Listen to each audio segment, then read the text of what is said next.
Welcome to the third and final day of our special coverage from the 27th Annual Milken Institute Global Conference, live from the Bloomberg stage at the Beverly Hills Hilton in Los Angeles, California. A mashup, once again, of two of your favorite programs. To close in Bloomberg Business Week, I'm Romaine Bostick. And I'm Massar. Welcome back, everybody. It's kind of thinning out a little bit here. But there's some big names here. Bill Clinton is supposed to give the plenary session a little bit later today, 42nd president. You remember him, right? I do remember. And you're really covering some of the issues of our time and putting it into perspective. I just got off a panel with the SBA administrator, Guzman, and we talked a lot about the importance of small business. So we'll get into that. We have got another great lineup of guests today, including Ann Walsh, CIO of Guggenheim Partners Investment Management. We're going to talk about the markets, fixed income, all of it. Yeah. They are in the middle of it. Yeah, she'll have a lot to say. I'm also interested in talking to Dan Tannebaum. He's a lawyer over at Oliver Wyman, but he focuses really on geopolitical risk and fin crimes. That's been the talk of a lot of these sessions right now. Geopolitical instability, if you will. That's what I love. He's been going to so many sessions to really see what's on the minds of everybody here. Oaktree co-CEO Armen, Panossian, on credit. Yes. They are really in that part of the world, so we'll see what they have to say. And our Bloomberg reporters have a couple of good scoops that I think we need to ask him about here, so hopefully he'll be ready. And Rabil, love him, CEO over at Kayne Anderson. Also, we're going to talk about the M&A activity that's going on or not going on at Perilla Weinberg. We've got the CEO, Andrew Bednar. Yeah, and I have Andrew Bednar was on one of my panels. He was on your panel. Let me tell you, they're a lot more optimistic about M&A right now. They're seeing volumes pick up. They're seeing size of transactions pick up. Are they saying $5 trillion in M&A deals yet? I don't know, but I heard a lot about dry powder. I don't know where this powder is, but it's dry and it's somewhere. All right, we are going to start today just a little bit different here with a conversation about social impact investing, which has always been a big focus of the Milken conferences.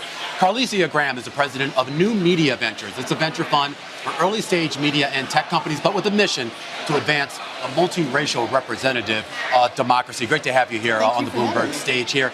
Sort of break that down for us, because we talk so much about, I guess, impact investing, and that's such a broad umbrella. But specifically for what you do at New Media Ventures, what is the goal? Yeah, the goal is to resource folks who are thinking about a way to enhance democracy through their innovation or through their startups. We spend billions and trillions of dollars every year investing in R&D around healthcare or science or cars and all kinds of sectors. We don't put nearly any of that toward social impact or toward democracy, right? Who's thinking about ways to prevent voter discrimination or voter inaccessibility in really good ways? Well, but sort of make that palatable for me, right? Because I know how to invest in a car or, a factory, something that's more tangible. When you say investing in a business that is somehow going to advance our democracy, what does that look like? We're talking about media companies and media influence or something different? Yeah, both through media influence. I think media has a huge role to play in our democracy.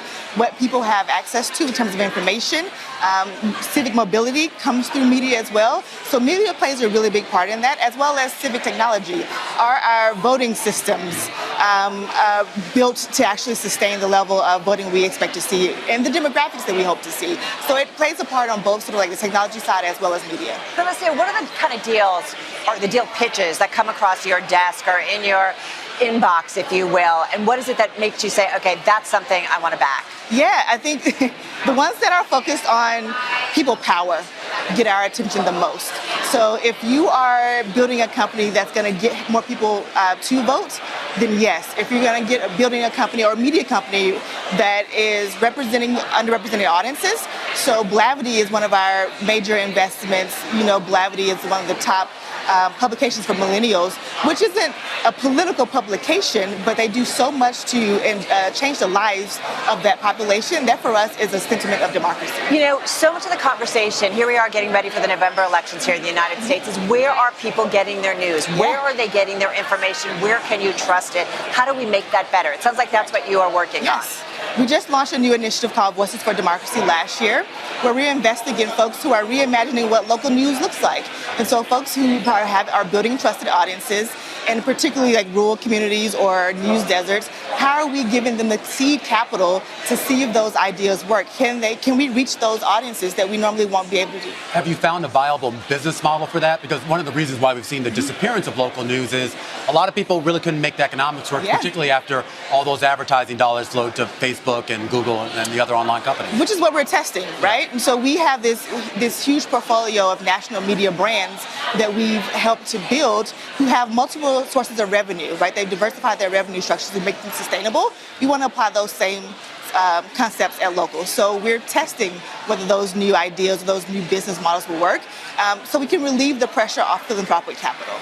But do you think that can be done strictly on a for-profit basis, or you still need a nonprofit component? I think you're going to still need a nonprofit sector as well, and so we're operating on both ends of that. So we do nonprofit investments, nonprofit grants, and for-profit investments, and we're trying both models. I think sustainable revenue is important in both situations. Yeah, we'll talk just a little bit more about revenue because you know in the media space, right, everybody's going after the ad dollars, but it's really competitive. Having said that, is it subscription-based models that seem to be a better revenue stream or what? I think subscription-based models, yes. I think niche properties are growing, so people want to be in digital communities where they feel valued, and so they're willing to pay for that. So subscriptions are going up. We're seeing, on top of subscriptions, we're seeing events as a major driver. People want to be a part of a community, and so if you can diversify your events, if you can diversify and maybe expand how you're talking to folks. Right. So maybe you have a publication and a podcast and a newsletter, right? And so there's multiple types of revenue, even building other for-profit streams, whether it's like paraphernalia and selling items as well. So we're seeing a couple of different models that are working. You come to an event like Milken, right? And we know financial industry really dominates this, but they get into media, they get into culture, they get into healthcare, they get into so much, they get into politics. What is it when you come to an event like this? Like, who do you want to talk to? Who do you want to hear from to kind of learn about what you need to be doing even more? Yeah, we talk a lot to finance folks, so folks who are in traditional venture capital. So NNV bridges the gap between philanthropy and venture capital. And my mission here this week, we need them both, right? Yeah. And I want to tell people that media is still a viable business model. It's a viable sector. Just as much as we're seeing local news and the traditional news take a hit, we're seeing deal flow like we've never seen before. 2 years ago, we used to get 50 new deals, media deals a month.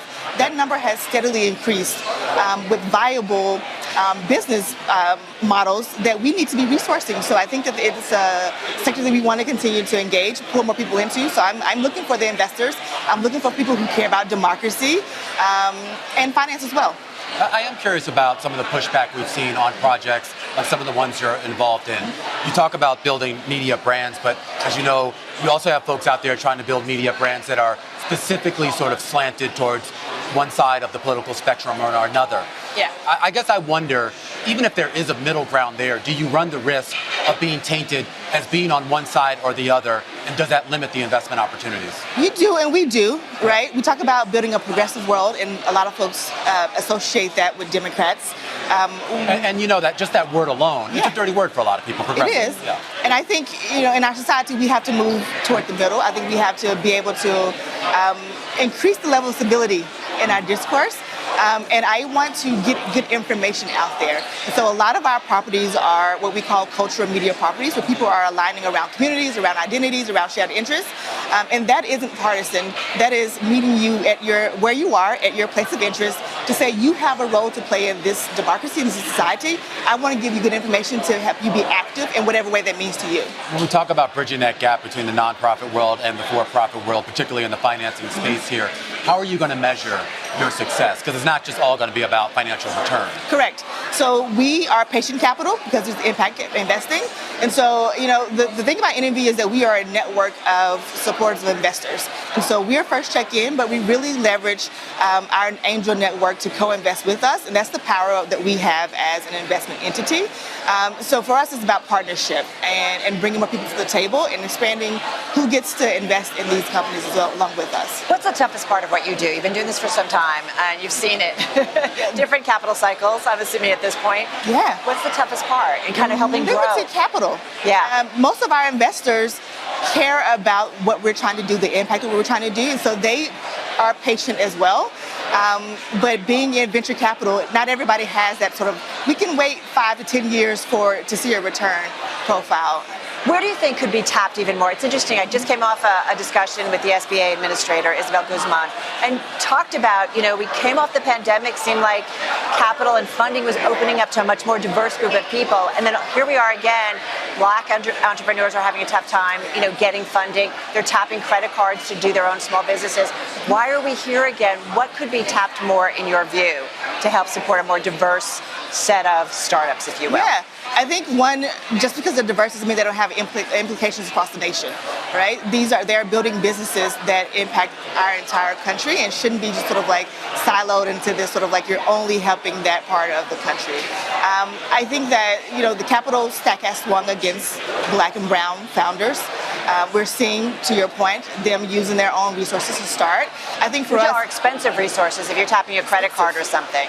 Right, and I think in this market where people are scared, there's so much capital. We raised so much capital between 2020 and 2022. All that capital still exists, it's just not being mobilized, right? When we have financial scarcity, what we do as investors is like pull back on risk. And minority founders are considered a riskier bet, which is sort of counterintuitive based on what we've seen. Our minority-owned properties excel. They do really, really well. Blavity, the Juggernaut, Pulso, Parents Together, like these entities are doing really well because their communities find value in them and they're preaching to a larger sort of U.S. national debate. All right, Carlissia, you're going to have to leave it there. Real fascinating stuff here. Carlissia Graham over at New Media Ventures helping us kick off our third day of coverage here from the Bloomberg stage at the Milken conference. And we talk about the whole idea of social impact and the idea that I think a lot of these folks would have normally been in the nonprofit space, right? But they're realizing that to get the effective change that they want, you have to do it in a for-profit way. Absolutely, and ultimately you do have you need to have the capital access or access to it to really grow the business. You can get to a certain stage maybe on your own or with some startup, but you really need a lot more to kind of build it out. All right, we got a lot more coverage coming up here from the Bloomberg stage out in Beverly Hills, California. But let's go back to New York, where Abigail Doolittle has been keeping a close eye on what's going on in the markets. Abby. And people power, I really like that. Great conversation there on the ways that media can enhance and advance democracy. As for the markets, we don't have all that much going on, actually, which is notable from the fact that we did earlier have a much bigger decline for the S&P 500 at the lows, down about 0.4%, breaking potentially a 4-day winning streak. But take a look at the index now, down just slightly. So let's see if it goes for a fifth up day in a row. As for oil, it too had been down more than 1% earlier, but on a bigger drawdown than expected. Now oil is up about 0.75%. The yen up for a third day, I should say dollar yen up for a third day. The yen itself down, that haven currency down. Some thinking that the BOJ may come in and try to intervene, but right now investors simply not believing that. The 10-year yield up for its first day in 6 days, post the FOMC idea that the Fed is not going to be hiking this year. Further muddying today in terms of whether it's risk on, risk off, but truly risk off. Take a look at Uber, its worst day since October of 2022. They put up a 32-cent loss versus a 26-cent profit. Mobility an issue, and concern about the consumer. Speaking about concern of the consumer, take a look at Starbucks today, up 1.5%, but last week, a terrible quarter. They guided down on that very concern. Charter Communications, though, one of the best stocks for the NASDAQ 100 and the S&P 500, up 4.6%. Its best day since March on a report that senators are introducing an amendment to fund the Affordable Connectivity Program. Coming up, Ann Walsh, Guggenheim Partners Investment Management CIO. This is Bloomberg.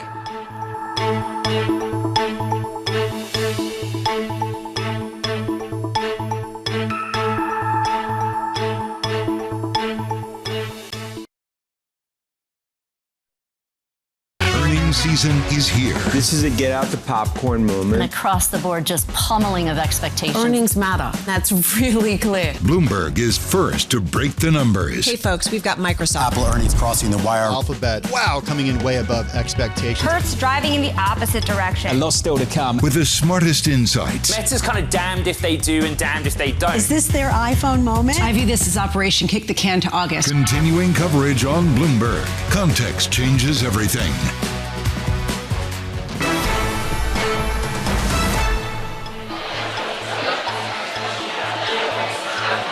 Welcome back to our live coverage of the Milken Global Investment Conference. I am Carol Massar alongside Romaine Bostick.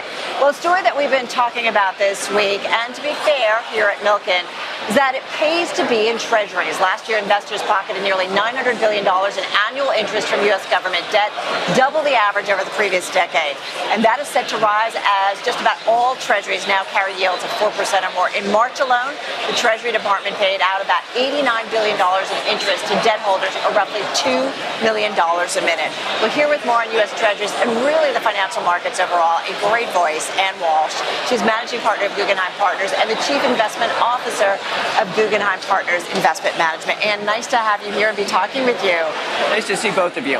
You know, it's interesting if we think about where we were last year. People were concerned, right? Regional bankings, recession, where are we going? Higher rates, what's going on? And yet here we are and we're surviving and there's actually enthusiasm. What does that tell you about kind of what is going on more broadly in the outlook? So when we sat here last year, there were recessionary pressures in the system.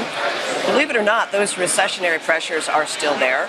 But there's been one big difference, and you talked about treasuries, and that's been the fiscal spending. It's really supported the economy in the U.S., even while the Fed has been tightening during the quantitative tightening process. And what you've seen is globally, other central banks tightening, but they didn't have the fiscal stimulus effect that we had, so they slowed down. Whereas we're still slowing, but at a slower trajectory than we would have anticipated last year when the Fed was very active in quantitative tightening. How does that complicate what the Fed has to do? All right, fiscal spending, great growth. Jay Powell says, hey guys, we're growing, but yet some of that velocity creates inflationary pressures. Absolutely. And what we've seen is that in quantitative tightening in the U.S., the balance sheet has been reduced from $9 trillion down to about $7.4 trillion. But when you think about the fact that deficit spending has been to the tune of about $2 trillion in that same time frame, it's really been almost perfectly offset by fiscal deficit spending at this point. And that is inflationary, and it makes the Fed's job harder. It's two forces working against each other. Has it made your job easier, at least in terms of finding opportunities to invest? Well, absolutely. Yeah. With a resilient economy, and by the way, usually, periods where the Fed is on pause, which they are, and we do not see a rate hike, we are not in that camp, that's a very good time for credit, for fixed income investments, particularly investment-grade fixed income, and also for risk generally. I have to ask you, though, about the health of the market, particularly the Treasury market. Lisa Cook over at the Fed, she was just speaking a little while ago, talking about she had some concerns about Treasury market liquidity. And this has been a conversation that's come up before. I guess for you, does it matter? And B, if there is a liquidity issue, how severe is it right now? Well, liquidity is a concern, but I really don't see it as a short-term issue. Right now, there's plenty of liquidity in the system. If we think perhaps more big picture, since quantitative tightening started globally, $5 trillion has come out of the system. But when you think of that in context of where we were pre-COVID and how much has come in since the COVID, quantitative easing that occurred and the stimulus, that was $12 trillion. That means there's still an extra $7 trillion out there that still has room to, move. We have a lot of flexibility. I do wonder, too, though, about with the fiscal spending that has also come in. Does that heighten the possibility of the Fed making a misstep in trying to deal with that and try to explain what's going on? Well, I think there's a lot of skew in the numbers. Yeah. And what's really seemed to have happened is that the timeline has extended. So normally you'd expect in prior cycles we've seen where the Fed starts tightening, they start to slow the economy, we get recessionary pressures, recession happens, and then ultimately inflation comes down. This timeline has extended quite a bit. We've seen that we've been inverted on the yield curve for 22 months approximately. We've seen leading. It's amazing. It's amazing. I forgot all about did too. Unprecedented, and that's tight in its own effect. But because again the fiscal stimulus has offset it, we haven't seen that impact. But as I said, the recessionary pressures are there. Leading economic index peaked about 22 months ago as well. Yeah. So one question though, I do have, particularly about the yield curve, because I actually kind of forgot. I remember we were all stopped talking about it. But I mean, how reliable are these sort of, traditional historical signals that we always look to see when times are rough? Because a lot of those signals have been saying times are rough, even though it looks like times have been pretty good. And it's different this time around. Right. Well, it's really just extended. I think what we're seeing is just an extended timeline, relatively speaking. I do not think it's different this time, but there are different elements, and those have to be factored in. And when we sat here last year, we really weren't aware of those. We have what we're in I want to call it a COVID echo, which is we still have spending out there that's been authorized by the government, but yet hasn't been actually, sent out into the system. So we're going to still have more fiscal stimulus, for a while. And so that's why I just say the timelines are extended. But I don't think the cycle is dead. I don't think this time is going to be completely different, just longer. So what should investors be doing right now? Like, what should they be setting up for maybe 6 to 12 months from now? Well, I think ultimately by the time we get to the end of this year, some of that fiscal stimulus will be less. And as a result, it's a good time to be thoughtful with regard to risk positions. We think being, defensive, if you will, in credit. So that's investment grade credit, great trade right now. Also, parts of the high yield market, particularly the higher credit quality part. I'd avoid the lesser credits. We still have some risk, being rationed at CCC rated credit that I'd be thoughtful about. And you could see some spread widening there. But historically, when the Fed's on pause, this is a good time for credit. I have to ask you about geopolitics, and particularly with the election cycle coming up. Does an election cycle at all change how you operate in the months surrounding the election? It doesn't really. Markets do a bad job generally of pricing in geopolitical events, and that includes the U.S. elections. But on the other hand, I think that being thoughtful about the amount of volatility that could be introduced into the system as we go through the year, that's going to be an important element. And, it's always a question when you do have the Fed tightening. You have to think about idiosyncratic risk. And so you have to be thoughtful more broadly about that generally. And that's just one other element. What's the big risk on your radar that you're really keeping an eye on?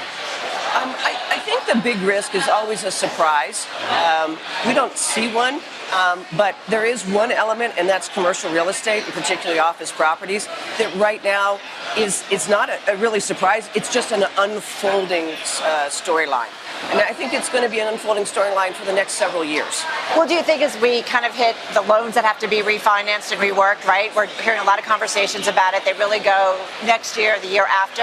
Is that when we start to see some of the problems work their way through? Yes, there's about $1 trillion of commercial real estate that has to be refinanced. And as those maturities arise, we're seeing more and more what I call, maturity defaults. Right. You don't have a sign that they're going to default necessarily because they're paying interest and principal along the way, right up until the time of maturity. That's what we're seeing, and it's going to take a while to unfold. Just 20 seconds. Will it be manageable, do you think, in terms of the markets, or is it a mini crisis, a big crisis? I think it's an evolving backstory. Yeah. I think the markets are going to be fine, but I think small banks, regional banks are at risk, and I do believe that the commercial real estate cycle is going to continue for the next 2 or 3 years. Great stuff. Anne, thank you so much. Anne Walsh of Guggenheim Partners. So appreciate it. And I feel like what's great is we're hearing things, yield curve, we stopped talking about it. Concerns about a recession. I feel like nobody's been talking about it, but it's something that we need to consider. Yeah, there's still caution out there, but not necessarily, I think, the trepidation that we saw about a year ago when everybody was on this stage and really kind of pulling their hair out about the Silicon Valley Bank, of course the Fed, and then of course the potential for a recession. Right, and you think if you're doing portfolio management, like you've got to be thinking about, okay, where are we going to be maybe 3, 6, 12 months from now, and just plan for it. Absolutely. All right, good stuff. We're going to continue the conversations, everybody. Coming up, Jason Thomas, head of global research and investment strategy at Carlyle. That's a good conversation. This will be good, picking back after Anne. Nice. Yeah, that's right. We'll just recycle the same question and see if he answers the same. All right, a lot more coming up here. Stick with us live from the Bloomberg stage at the Beverly Hilton. Yes, indeed, the Milken everybody. Global Investment Conference. Romaine, Bostick, and Massar. We'll be back in a moment. This is Bloomberg.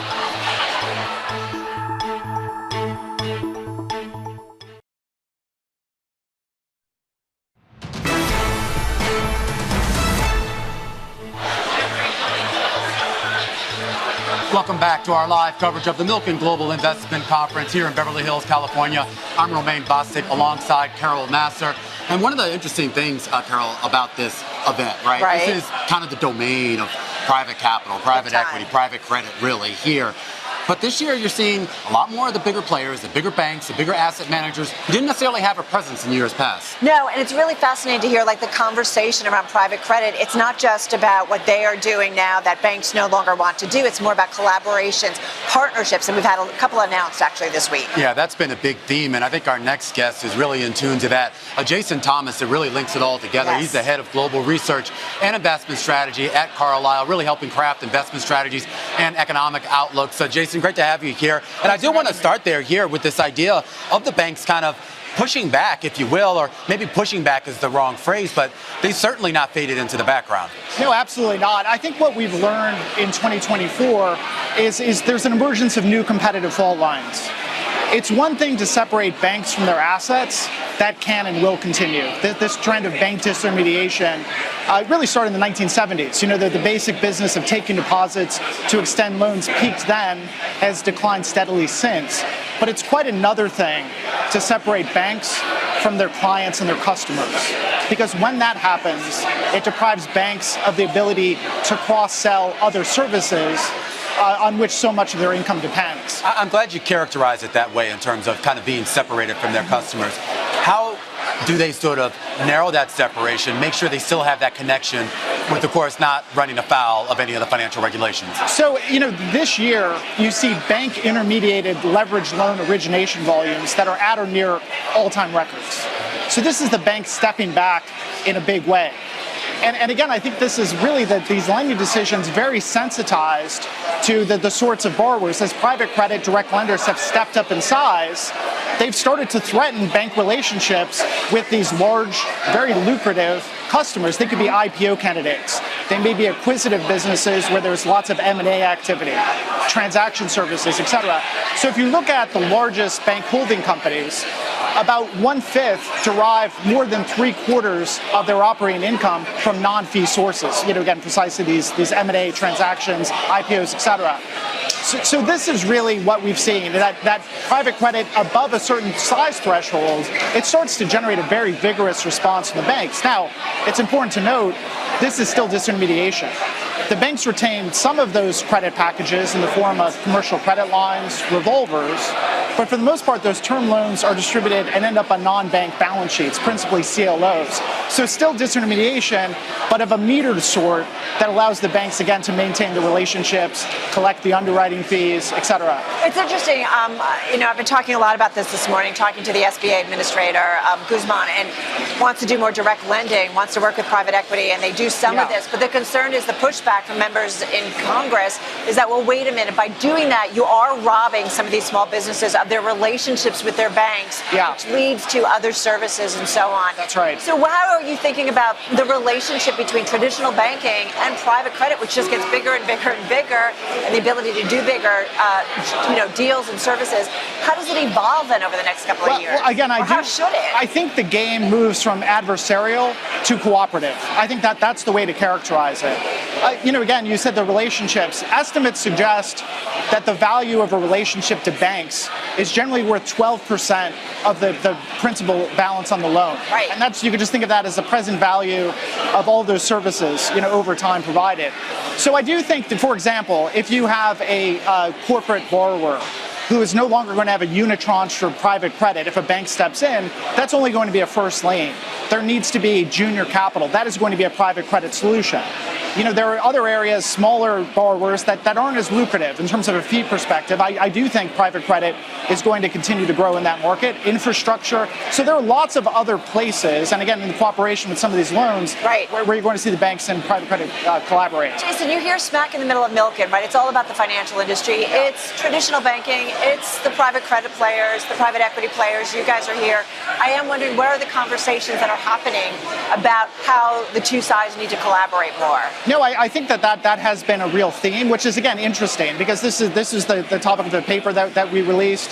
And just, again, moving through, it's game theory, right? It's just how do these two actors cooperate as opposed to... Do they want to cooperate? I think so, and I think it's precisely, again, There is an issue with some direct lenders. As the money has flowed into the industry, they've naturally wanted to step up in size. Right. And so there needs to be a recalibration there. In much of the rest of the market, again, I think it's either fair game for the direct lenders or more of those collaborations.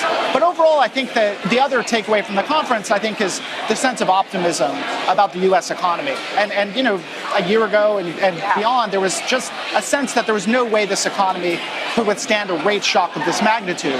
You don't really hear people talking like that anymore. Is that a U.S. story or is that global as well, the optimism? I think that the optimism globally is about how cheap assets are in the rest of the world relative to the U.S. That's both because of the strong dollar and just lower valuation ratios. But one, I think it's very important. You saw the Riksbank cut interest rates today. I think that you could really explain that based on the differences in the structure of the mortgage market. In the U.S., the household sector, 70% of the liabilities are long-term fixed-rate mortgages. Households still only paying 3.8% on average on that $13 trillion stock of mortgages. So they're really hedged, continue to spend, the economy's in good shape. Elsewhere, and particularly in Sweden, you see with adjustable rate mortgages, this huge shock to household cash flow, depressing spending, actually leading other central banks to cut. So I think in Europe and elsewhere in the world, you're going to start to see, you know, central banks with 2, 3, maybe 4 rate cuts this year, again, could put upward pressure on the dollar, help stabilize those economies, create even more attractive buying opportunities for U.S. investors abroad. So that differential, though, I mean, assuming the Fed doesn't really do much this year, yes, that differential doesn't become problematic? I think it's going to have downward pressure on the currencies. You know, but again, from a U.S. investor perspective, your dollar is going to go even further abroad, you know, later this year. Got to ask you, you understand Washington like a lot of other folks do not. Special assistant to the president, George W. Bush. You also are on the National Economic Council. What do you think about policies that are coming out of Washington? There's a lot of spending. A lot of it's going to build out the semiconductor industry and other industries. But what about broadening it out to more Americans, where we hear still there's a lot of equality or inequality, if you will, inequality out there? Well, I do think when you look at, we are in the midst of an investment boom in the U.S., fixed investment. If you look at semiconductors, if you look at data centers, if you look at, we're adding 63 gigawatts of renewable energy and storage to the grid. There's 30 battery plants in various stages of completion. So actually, when you look at construction workers, the payroll growth over the last year is over 3%. It's 3 times the employment market as a whole. So I do think that this is the fixed investment in these industrial structures is making a larger contribution to U.S. GDP than it has in the history of the data, which date back to 1945. So, you know, again, I think that these sorts of construction activity is actually broadening. And again, construction workers participating in wage gains, more employment opportunities, et cetera. And I think it's going, you know, all signs suggest this is going to continue. Anything else you'd like to see the administration doing in terms of helping more? I'm disappointed in the election discussion that deficit reduction is not really at the center. I think if you look at a lot of people here talking about it. When you're running deficits of this magnitude at full employment, what it suggests is if you have a recession where tax receipts fall, transfer payments rise, you could have a deficit of 9 or 10% of GDP. And so one would think a central question of this election would be, what are your plans to reduce the deficit, to have it more sustainable so that the debt is not growing faster than the economy? So again, it just feels like a dog that's not barking during this election campaign. When does that sort of rear its head, though? Because, I mean, it's one thing to say that it's a problem, and we know that for a lot of voters, rank-and-file voters, it's just not something that's on their radar. They're more concerned about issues that are a little closer to home. So when does it become a critical factor that the politicians will be forced to address? You know, I think that there is a risk of an upward move in long-term yields. Just that, and so, for example, this year, and if you look over the last 15 months, most of the debt issuance has come in the form of Treasury bills. It's not notes and bonds. In fact, Treasury bills last year accounted for over 80% of the net cash raised by Treasury. So we haven't yet seen this huge supply of bonds and notes necessary to cover the deficit. When that comes online, perhaps at the end of this year, again, you may see some upward pressure. And then at that point, if you have yields, 10-year yields above 5%, 5.5%, well, then it starts to become something that I think really focuses the mind on the need for deficit reduction. Well, I have to ask you that broader existential question. I'm just going to play devil's advocate. You know there are people out there that will say it doesn't matter as long as we're the reserve currency, as long as we're the jewel of the global economy here. Do those deficits, are they really going to matter? Yeah, no, I think that one could have that point of view today, but when you push on the deficit, when you're asking, so, for example, we've been through 20 years where not only central banks had accumulated treasuries, but of course reserve managers in the rest of the world. China doesn't seem to be buying many treasuries anymore. Of course, it's also diversified its external investment through BRI, through infrastructure investments in much of the rest of the world. The Gulf states, particularly Saudi Arabia, have very ambitious domestic economic transformation plans. So they're not really having the surpluses to invest back into treasuries. So I do think that some of the attitudes about this not mattering could be really conditional on this 20-year period where there were so many buyers for these securities. And of course, the debt issuance is much lower. Well, does that mean, are you worried that we're not going to have buyers out there? It's not that there US won't be buyers. debt? The question is, what is the price that this market is going to clear? Okay. And I don't think we're appreciative of the risks of some upward move in yields. It's not a buyer strike. Right. It's just, again, what is the yield that is going to clear this market? It kind of speaks to, generally, right, the environment out there that everybody says it's going to be a higher rate environment longer. Yes. We know the Fed says it, but even there's a lot of factors at play. And I think from a political perspective, if you go back to the 92 election, the campaign, what President Clinton talked a lot about deficit reduction as being in the interests of voters, precisely because it would lower interest rates, because it would make mortgages more affordable, it would make car loans more affordable. I think we need to start thinking in those terms and, again, communicate deficit reduction to the electorate on those terms. Yeah. All right, well, maybe after we get through all our culture war battles, we'll get to the real substance of this economy. Jason, great to talk to you. Jason Thomas, who knows more about this than anybody. That's a little worrisome. Carlyle, heads their research department over at Carlyle. Yeah. I have to say, I feel like we're so distracted, right? The culture wars and all this, and then, you kind of overlook the real economic issues that have real impact on people. there's a point you can ignore something like U.S. government debt or the rise of it, and then there's a point where you're like, you've got to deal with it because it's going to have implications. So, great conversation. Yeah, great conversation. A lot more coming up here on the big program from the Bloomberg stage at the Beverly Hilton at the Milken Global Institute Conference. Let's toss it back to Abigail Doolittle, who's in New York, keeping an eye on what's going on in the markets. Abby. Well, great perspective there on the possibility of higher pressure on rates going up and away, and also a seeming shift in the banking system here in the U.S. As for stocks, we are seeing the S&P 500 at this point just fluctuate between very small gains and losses. It had been higher moments ago, now slightly lower. If it should move higher, it will be the fifth up day in a row and the longest winning streak since January. Crude oil up about 1%, a nice move higher there for crude oil on the back of a bigger decline in stockpiles than expected. That yen up 0.6%, dollar yen, I should say, of course, as investors are wondering whether BOJ will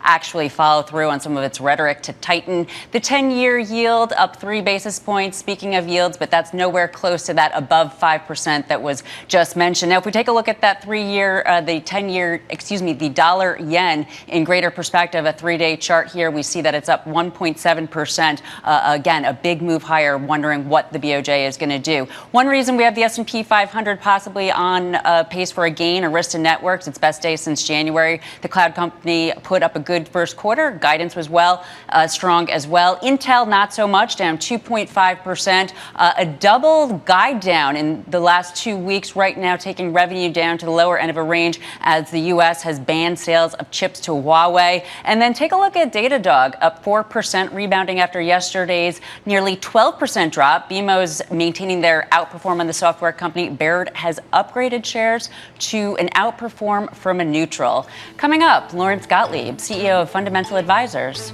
This is Bloomberg.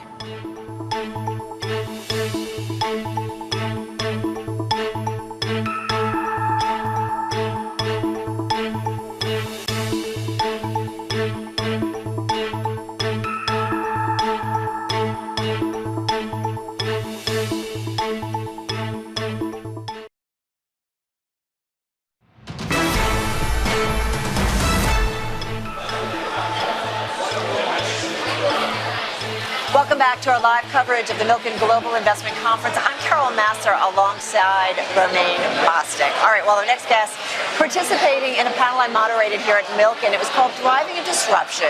And it was a conversation that got into some of the changing and charge dynamics facing investors today, including the impact of generative AI on our power needs. We talk about that a little bit. Our power needs and the end of a 2-decade-long disinflationary environment. Also, we got into longevity and its implications on everything from pension obligations to housing and healthcare. We covered... How long was this panel? 60 minutes. Lucky for me, on that panel was our next guest. With us is Laurence Gottlieb. He is chairman and CEO of the Alternative Asset Management Fundamental Advisors, active in both the private equity and credit space. He sees a lot. Hello, hello. Thank you for coming by. Nice to be with you, Carol and Romaine. Thank you for having me. Well, it's great to have you here. You invest private equity, private credit, but community assets is what you do. Yes. Remind our world and remind the Bloomberg audience a little bit about what you do and what that tells you about what's going on more broadly here. Sure. Fundamental has, since inception about 18 years ago, cared about community assets that support the communities that we serve. So that could be affordable housing, seniors care, infrastructure assets, inclusive now of a large practice in renewable energy, where we lend to late-stage developers as well as the construction needs for putting solar energy onto the grid. It's a large practice that we've gotten pretty involved with in the last half dozen years or so. Well, one of the things that came up on the panels, we talked a lot about generative AI. Yes, in we a did. big way. We did. The energy needs, right? We're kind of going through the investment cycle. You know, we've seen the NVIDIAs of the world really kind of certainly rally in a big way, but we're thinking a lot more about the energy intensity of generative AI. Talk to us about how that is impacting you. Well, as we construct and develop these sites, of course utilities or other corporate off-takers are interested in the renewable green energy, and the overall demand for energy boosted by all different drivers, but AI being one of them, has certainly knocked on our doorstep with folks wanting dedicated sites where they can take our energy for themselves. Well, that's what I'm curious about. How fast might we see that in terms of the reliance on renewable energy to power some of the, whether it's the data centers or the other sort of AI components that go into it here? Are we going to see that speed up a little bit? I think so. I think you have some of the building blocks in place, and actually some of the hurdles now are not the technology resident in the power generation itself, but instead there's other stopping posts. For example, storage technology in renewable energy is a big thing, and it's coming online and it's getting better and better. These are batteries. We use the word storage that can provide an even supply of energy to the grid. Another is the interconnection on the grid side. Right. So that's one of the holdups now. Is there interconnection? It almost seems like there is none. So yes, you understand the issue, but that's an area where we're going to have to improve. Is that something that can be addressed? Because you're talking about state by state jurisdictional issues, and probably what I would assume would end up being probably a Supreme Court case if the federal government ever tried to step in. All I can tell you is some are better than others, and some are much more focused on this, and that tends to be where the industry, wants to be: California, Texas, Florida, etc. So those are areas that are advancing, and others, Mid-Atlantic states that have more of an experience with community solar and other contributors. Hey, Laurence, just saying with the data centers that are going to be needed to power AI, I mean, does that help kind of push us over a tipping point in terms of the adoption of renewables? Is this the thing that does it because the energy demands are so intense, or is it the fossil fuel energy that's going to kind of tap into all of that? Yes and yes. Okay. So one of the things that I'm most excited about is solar energy at this moment is cheap to deliver to the grid, away from the subsidy from the government. Now, the Inflation Reduction Act and other subsidies have always been prevalent, but subsidies are prevalent in all energy. And now solar is the cheap energy to deliver to the grid, meaning on a standalone basis. We are, through legislation and through our own activity, commercial activities, bringing more of that onshore, which is good. And so the demand for energy, the fact that it's renewable, government mandates requiring green energy by certain dates. All these are contributors, and I think we're all moving in that direction. But by the way, a long, long way to go. We've been in the business for a half dozen years. We started with $25 million investment. We've now deployed $6 billion in the space, and we think we're not in the first inning. We're scratching the surface. So I want to ask you about kind of the other side of your business, these community assets, whether it's affordable housing, workforce housing. You also do senior care. Talk to us about those. Why are they so investable, and what kind of activity are you seeing in that front? We think each of them are investable, and the reason is because communities depend upon these assets to enrich, the whole value of that community. So affordable housing still very, very costly to deliver. Existing supply is constrained. The need is elevated. And so we understand that currently there are rate pressures, supply chain pressures, and other inflationary pressures on the asset class. But over the long course, the need for safe and affordable housing is a for sure demographic certainty. It's almost at crisis level. And we've heard a lot of local municipalities, including in New York, where we're normally based, they've actually reached out. They've basically said, look, we're looking out to the private sector to help us with this problem. Have you had conversations with some of these municipalities about how private money can sort of help facilitate this? I'll give you one example, and it's at a certain point along the spectrum, but it's all over the spectrum. In New York, you have something called the Right to Shelter Act. That means that anybody in New York who cannot afford housing can raise their hand and ask the city for housing, and the housing, it's the obligation of the city to pay for that housing. We have now partnered in New York with nonprofits to deliver cheaper and better for the residents housing to homeless people in partnership with the Homeless Services Department of New York.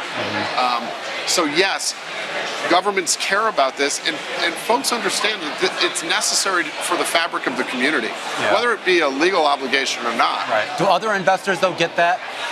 I think so. I think, you've seen some decline in some of the key cities, for example, in the Pacific Northwest. And other cities understand that there's a better way, and that will lead to, better results for the whole city. One of the things that came up on this panel discussion in our prep call is you guys all got into longevity issues. And no joke, we talked about pension obligations, we talked about housing, how we need it. Senior care is something that you are actively in. Investors who are listening, what's the growth that you are seeing in that sector? Well, currently capital markets are constrained for new development because of the debt capital markets. People can't borrow to build new. The demographic has always been and remains a big driver for seniors' care. Quality care for seniors is something that, in our view, has been investable since our inception and continues to be investable. We have specialties, memory care, assisted living, etc. Particularly the memory care needs of that demographic are growing significantly. So facilities that address Alzheimer's, dementia, other type of issues like this are very much in need. Is there a lot of overlap in terms of those particular projects? I mean, if you're focused on, say, on a memory care side versus just, I guess, just say a more traditional long-term care, and even combine that with affordable housing? The answer is yes. We have developed a specialty for entrance fee facilities where folks come in needing only minor care and then can choose as they need assisted or memory care all the way up to skilled nursing. Okay. So those are called CCRCs, which you're familiar with, and they are gaining traction. We've been involved in that asset class since inception. Well, great to check in with you again. So appreciate it. Laurence, thank you.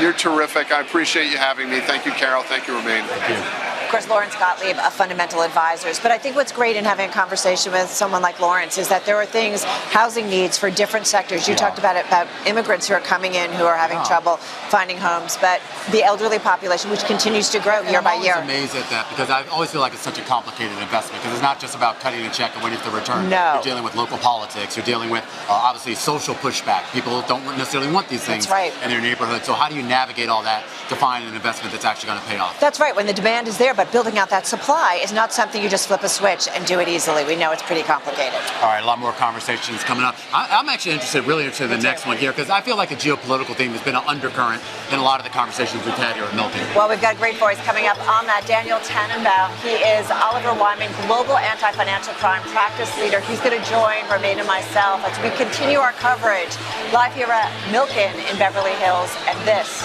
is Bloomberg.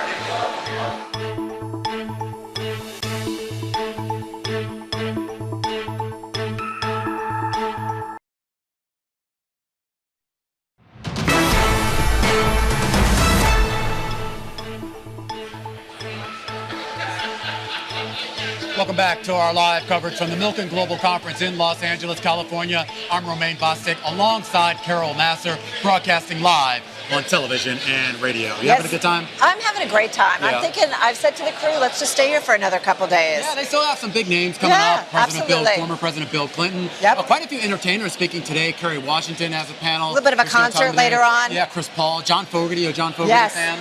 He's going to be I think I heard them too. practicing last night. Did you? Okay. Yeah, keeping me I'm up. going to get you stage side seats there here. So you can, we are not done yet. Yeah, we are not done. And of course, we have a lot of great interviews coming up here on the Bloomberg stage. In fact, we've spoken to a lot of great people already here. You want to take a listen to some of the highlights? I would love to do that. Let's do that. I think later this year we'll get our first cut. Okay.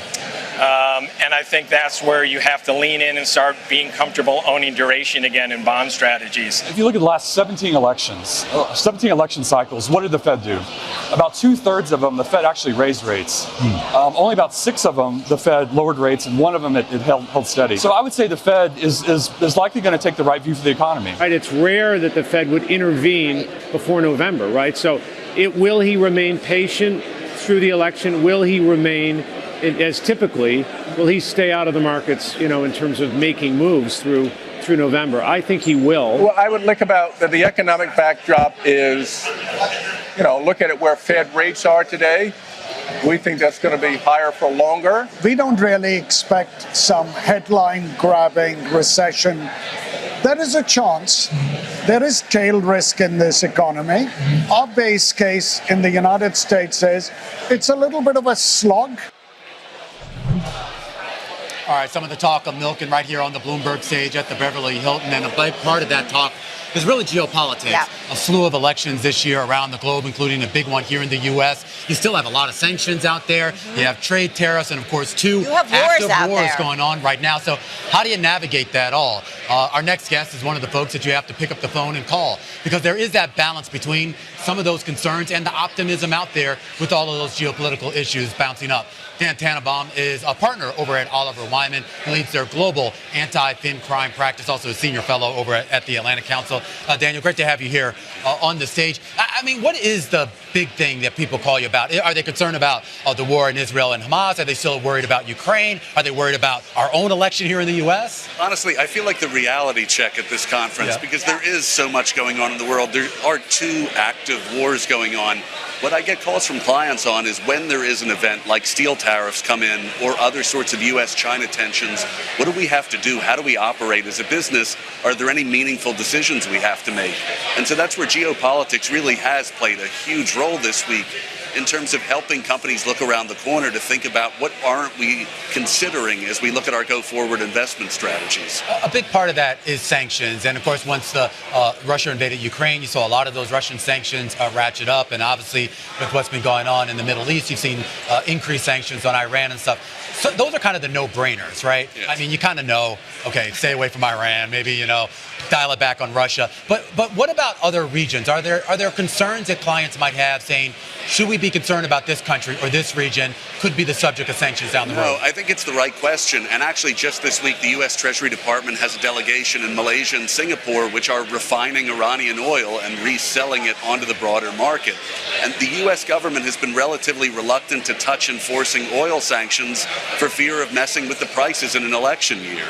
So there's other countries that have been known to support Iran, that have been known to support Russia, the UAE, India, Turkey, South Africa, all of these countries have essentially gotten visits from the U.S. government, the EU government, UK government over the last 2 years to help them make a choice. And so business leaders need to be aware of these other countries that are still actively supporting those that could be on the wrong side of a conflict. You know, Dan, it's situations like that that remind us all it's really complicated, right? When you want to make maybe the right thing to do, but, you know, there's a business or economic consequences. Having said that, so, you know, we are talking so much about companies doing nearshoring, bringing things home, having a second supply chain because of the concerns of geopolitics and the pushback and strained relationships between nations.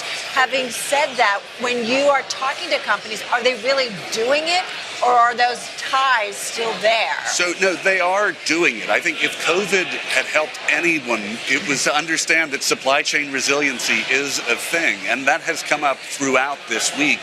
Companies are looking at alternative supplies of rare earth minerals and other commodities needed in their supply chain because of fear of actually being cut off from certain markets. China's begun imposing outbound restrictions where, like, gallium is banned from being exported into the United States. So there's a whole host of things that companies are being aware of, and there's tools they're implementing to monitor their supply chain to look for those points that could either be at risk of disruption due to geopolitical risk, natural disasters. People are much more acutely aware of that type of risk end-to-end in their supply chain now. When you talk to global companies, who are they likely to push back more against? Is it Russia? Is it China? Who is it?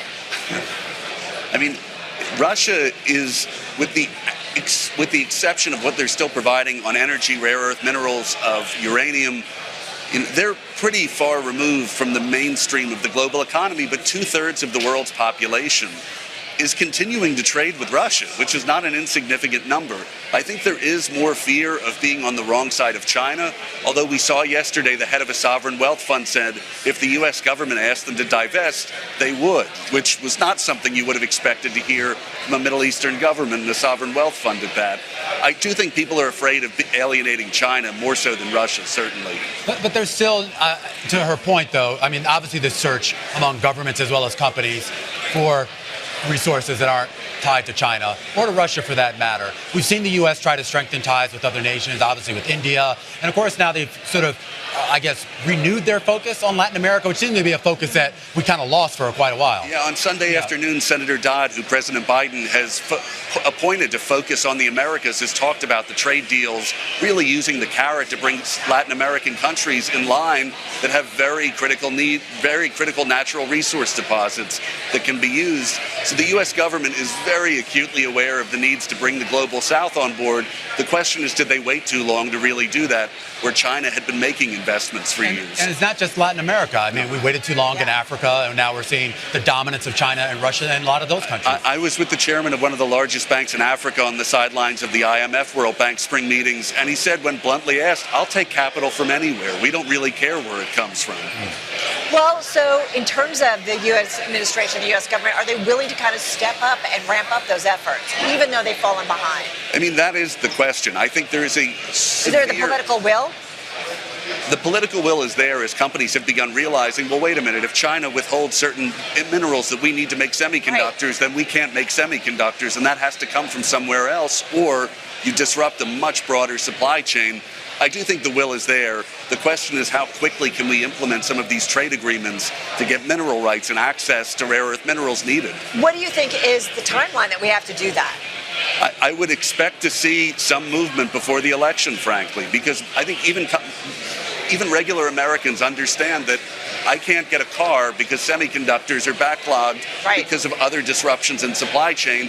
And by the way, that also means it's more expensive. So I do think not just the Bloomberg audience, but regular Americans may understand that this has real impact. I was thinking, we all kind of freaked out we couldn't get toilet paper during the pandemic. Well, wait until you can't buy any appliance, anything, and it takes there years. Aren't the chips. And exactly. It takes years for that to really flow through to see that disruption. Well, that's what...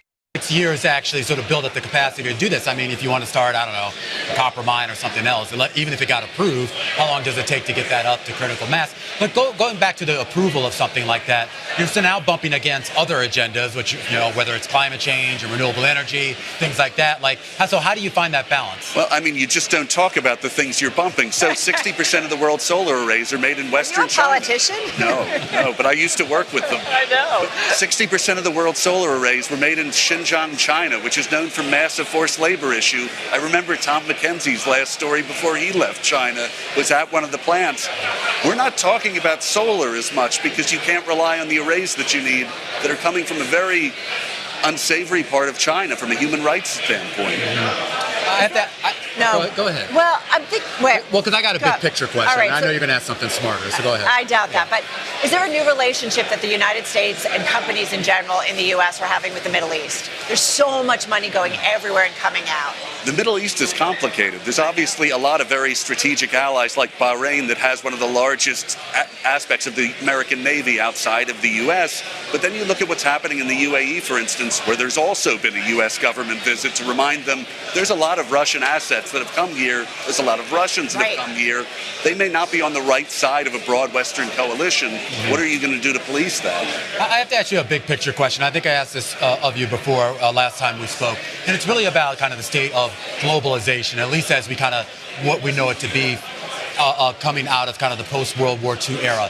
Is that over, or are we just kind of seeing an adjustment of it? No, that is the one thing, and even at this event, globalization is here, it's alive and well. I don't think anyone is saying it's going anywhere. And you've heard from people across ASEAN and China and U.S. investors, everyone's agreed it can't go anywhere. There's such reliance on that. So no, I think globalization is here to stay. The decoupling narrative, certainly with U.S. and China, is, I think, totally false at this point. But the sort of a hierarchy right now, China sort of trying to rise. I mean, we're seeing Xi go through Europe. He's in Hungary today, right now, obviously trying to assert himself. And you have other countries that would love to also be in those shoes. Yeah, I mean, right now it is a race to try and influence countries that are largely caught in the middle between the U.S. and China. And while China and the U.S.'s relationship cannot truly be divorced, you can bring other friends closer, and that's right now what you're really seeing.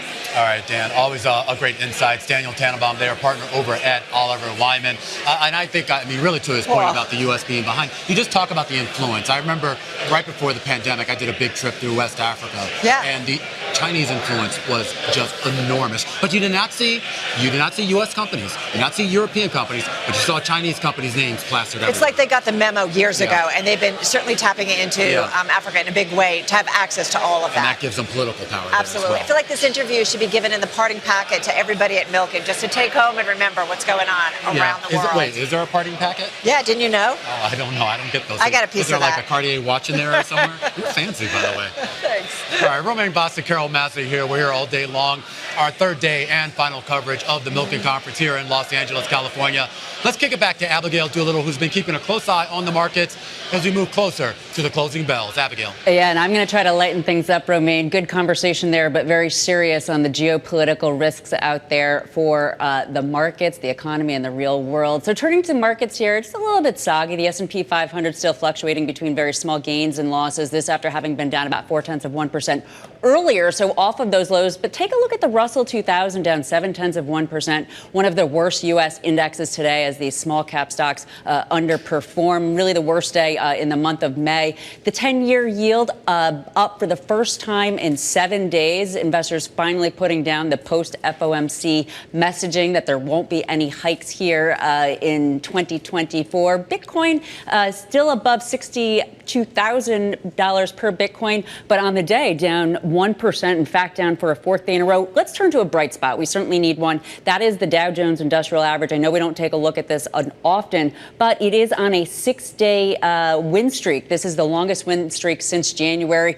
Uber, not so much. One of the big losers on the day, the worst day since October of 2022. They posted a loss on rising legal costs and also slowing consumer demand. TripAdvisor, though, my gosh, take a look at that, down 30%, a record decline. This on the news that any possible deal talk is off, so investors that were looking for some sort of saving grace there, not happening, and certainly not happening. Again, the worst day on record. And Tesla, always in the news, down about 1.8% today. The DOJ is looking into whether they misled investors and consumers on their self-driving EVs. The story is not new, but there are some different aspects. That stock now down about 30% year to date. Coming up, Seema Shah, Chief Global Strategist at Principal Asset Management. This is Bloomberg.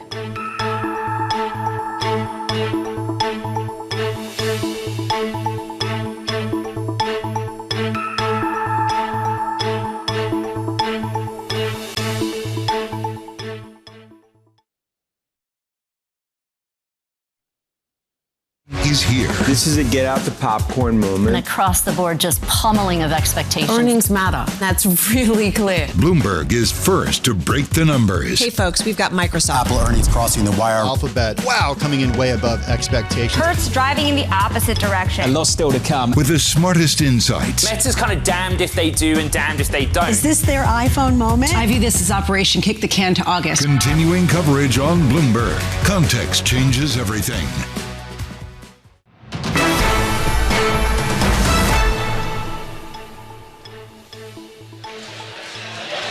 Welcome back, everybody, to our live coverage of the Milken Global Investment Conference. I'm Carol Massar alongside Romaine Bostick. Well, I've got to say, stocks across the world, they have staged a comeback so far in May. A little bit of a different mood today, but really we've seen an uptick in stocks. It's really been fueled by prospects of Fed rate cuts and solid earnings, though, as I said, the pace of the advance easing off a little bit today. Federal Reserve Bank of Minneapolis President Neil Kashkari said it's likely the central bank will keep rates where they are for an extended period of time. Our next guest says future financial conditions and overall health of the U.S. economy, well, it remains an open-ended question. So let's bring in someone very familiar to the Bloomberg audience. Now here with us on the ground right here in Milken, we welcome Seema Shah. She's Chief Global Strategist at Principal Asset Management. The parent company, by the way, $709 billion worth of assets under management. Welcome, welcome. Nice to be talking with you here at Milken. Curious, as you have a lot of conversations, you've been busy like the rest of us, is there a mood that you're feeling when it comes to the investment environment? Great to be here with you. So it's really interesting, actually, because we were here last year, and the vibe at that point was, question marks about what the Fed was going to do, but we had a good idea, but there were concerns about the U.S. economy. This time, everyone's like, we don't know what's going to happen to the Fed, and it doesn't matter, because actually the growth is so strong, and earnings are going to do fairly well, so they still feel like really risk on, without actually needing to know what the Fed is doing. So that is a big shift in sentiment. Well, having said that, what's your thoughts about do you agree with that sentiment? So I feel like you can make a bit of a bet. I think it's very uncertain, more uncertain than I can remember actually in recent times. More uncertain? More uncertain about what the Fed is going to do next. So we do think our forecast is that the first cut comes in September and then another one in December. But I actually have very, very limited conviction at the moment because I think the next few data prints, first of all, you need to have at least 3 weaker than expected inflation numbers in order to get them back on track. Then you've got to think about the presidential election. I know the Fed is independent. We've heard all of the things that they're going to say. But ultimately, if you're going to have a change in the direction, you better be very, very sure about what you're doing, especially if it comes before an election. This might be a dumb question, but why even start the rate hikes in if you are going to do it that slowly? Wouldn't it be better to sort of communicate an actual easing cycle of some kind and then start it? But if you just do one cut in September, I don't know, is that going to change the narrative or the dynamics much of the market or the economy? So I think it does actually change the dynamics for the economy, because the one thing that we've seen in the last year is that every time Powell has had this victory dance, we're going to cut rates soon, financial conditions have eased and it's provided that additional boost to the economy. But to your point then, they need to be very clear that the economy needs those rate cuts.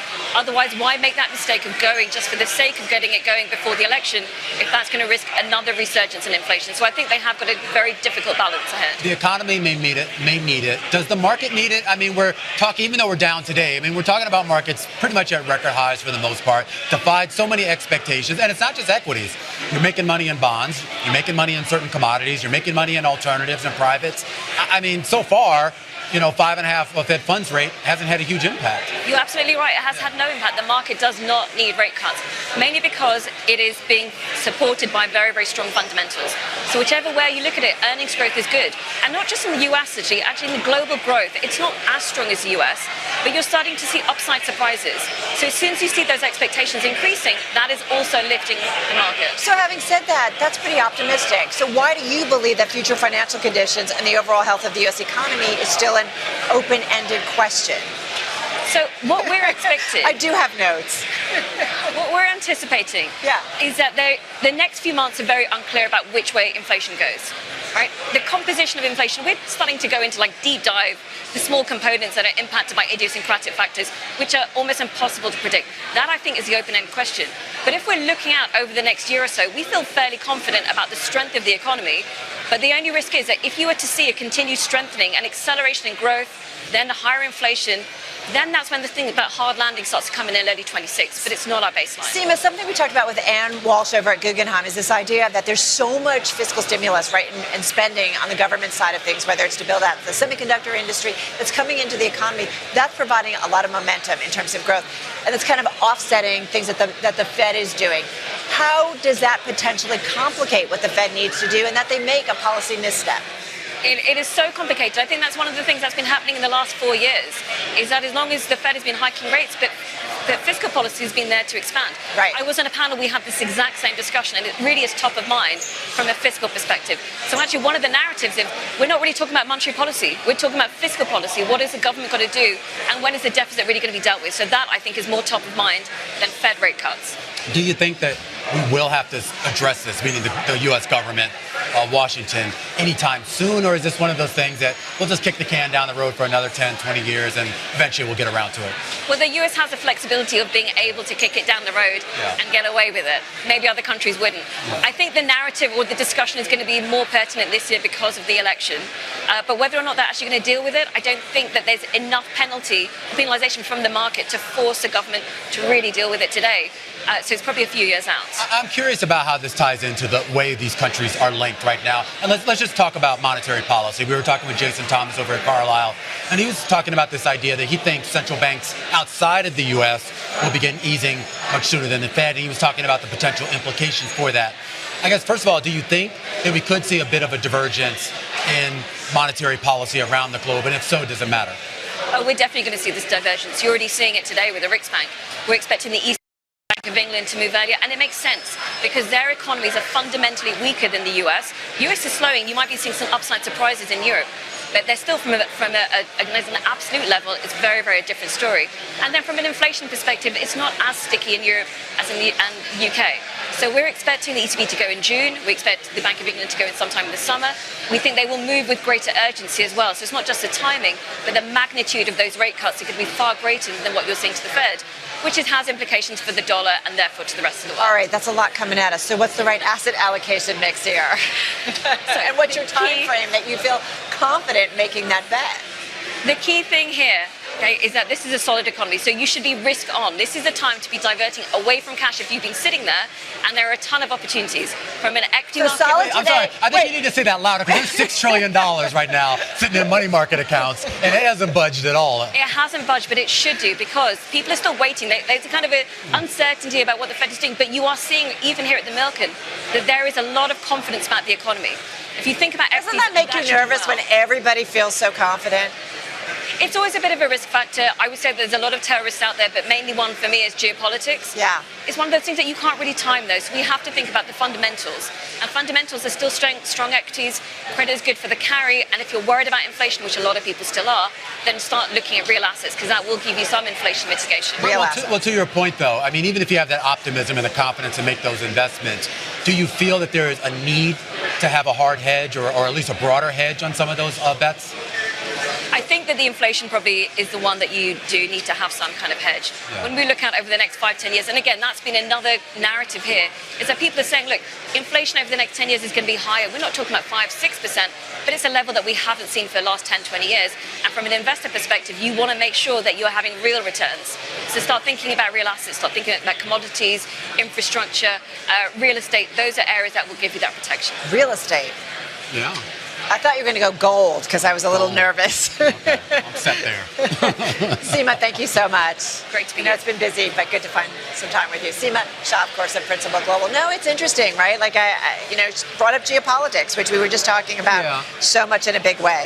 But just at the optimism point, because we always say to take digs at the people in this room, but they kind of, I mean, that's what they're paid to do, really. Yeah. I mean, they're there to find opportunities, and even if times are rough, they still got to make money. I mean, just because times are bad doesn't mean their LPs and their investors are just going to going to give them a pass. Listen, value investor, distressed investor, that's when you find a lot of opportunity. We think about off of the financial crisis, those folks who plowed into real estate and made some really great investments. So, I think we need to think about it, right? Yeah, I saw your ears perk up when we talked about real estate. So. Well, I found it interesting. All right. Yeah, but there'll be opportunities. Yeah. Well, our next guest, when we come back after the break, now he knows a lot about that. I mean, he's just really just a kind of a king in the alternative asset world, particularly when it comes to private credit. Armen, Panossian, you know him, co-CEO over at Oaktree. Yes, we know a little bit about private credit. He knows a little bit. All right, everybody, we are Romaine, live. Bostick, I'm alongside Carol Massar. Where are finally we? starting to get in sync here on day 3. We're staying for 2 more days.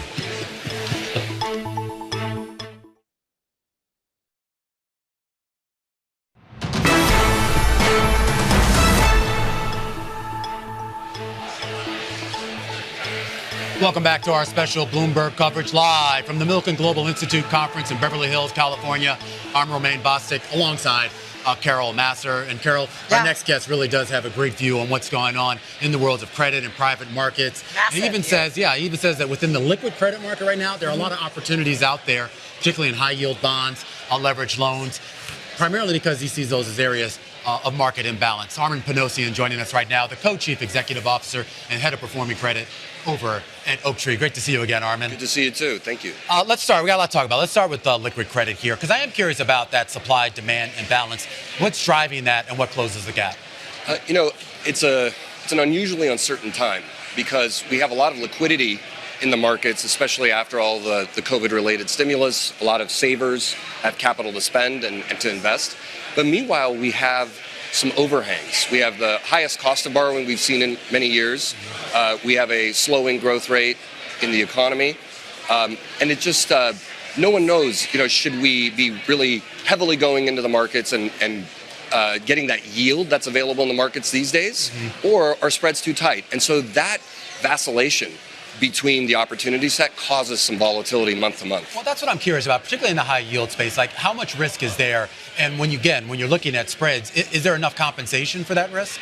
So when we think about spreads or total return from pre-COVID days, we would always focus on spread.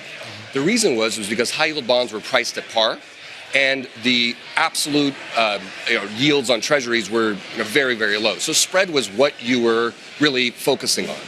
These days, there's other ways to win in high yield. The prices are discounted. There's convexity. There's higher base rates. 10-year treasury at 4.5, and the spreads are not so low that are concerning. They're sort of within the range of historical norms. As a result, total return is more attractive today than it's been in quite some time. Meanwhile, spreads are a little bit tighter, but spreads reflect credit risk. And credit risk in the high yield bond market is actually lower today than it's been in quite some time. So having said that, when you look at high yield, does it matter the quality? Do you want higher quality? Is that how you're looking in terms of the investment play? Oaktree generally in our liquid credit strategies looks for higher quality. And usually it's focused on single B or upper single B credit quality. There's a lot of opportunity there. In the high yield bond market, there's about 800 issuers. It's about a $1.4 trillion market. So you could put together a diversified portfolio that will avoid defaults and losses pretty well. That's what we're aiming to achieve at Oaktree. What are the risks that you think about most in terms of having to factor in? For high yield in particular? Yeah, let's go high yield.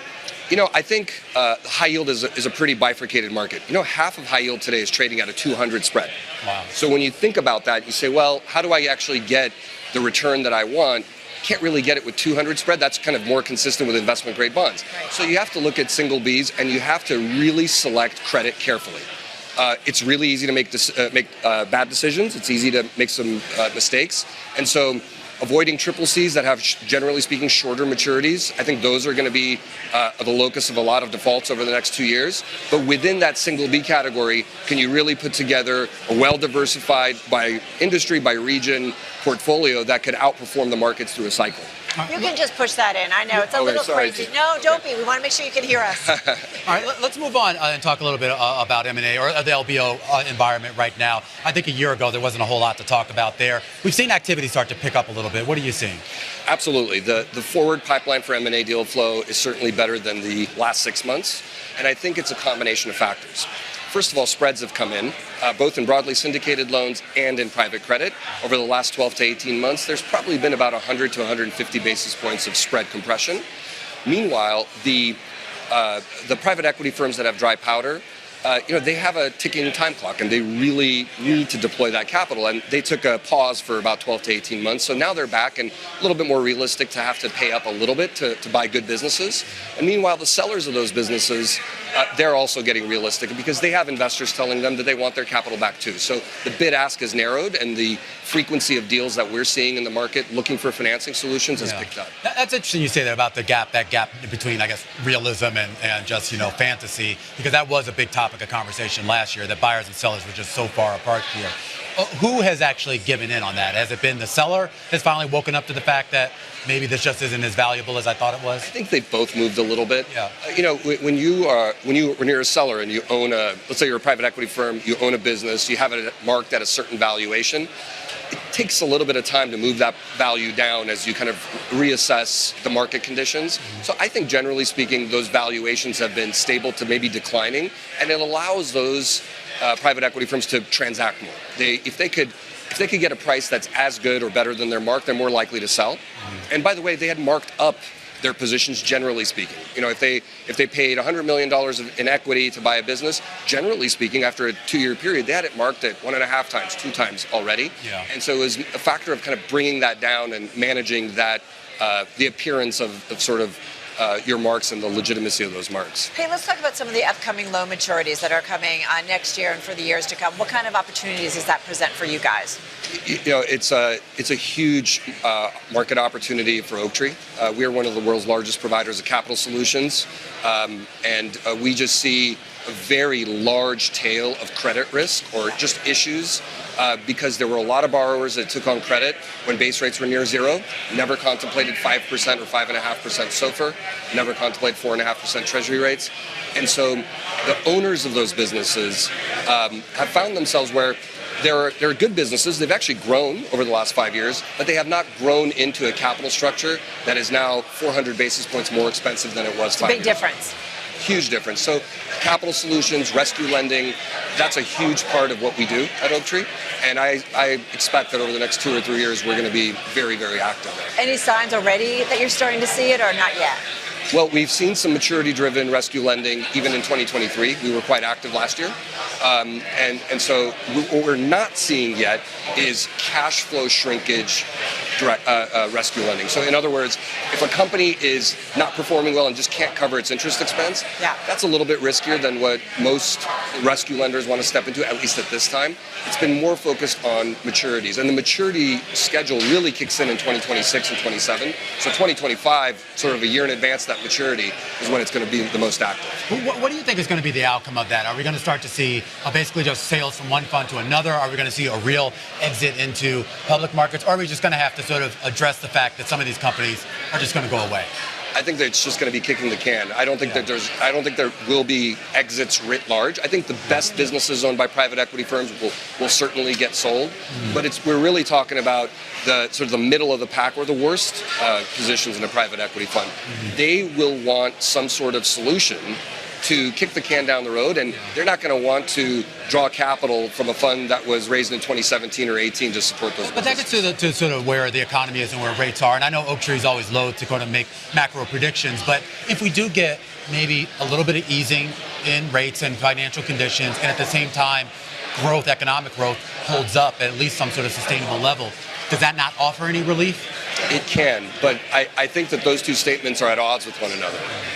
Seeing a meaningful reduction in rates usually means that some sort of shock has occurred. And then you have to ask yourself, well, how good do I feel about my portfolio, especially my equity portfolio, in that type of environment? I mean, what happened to cause a 100 basis point decline?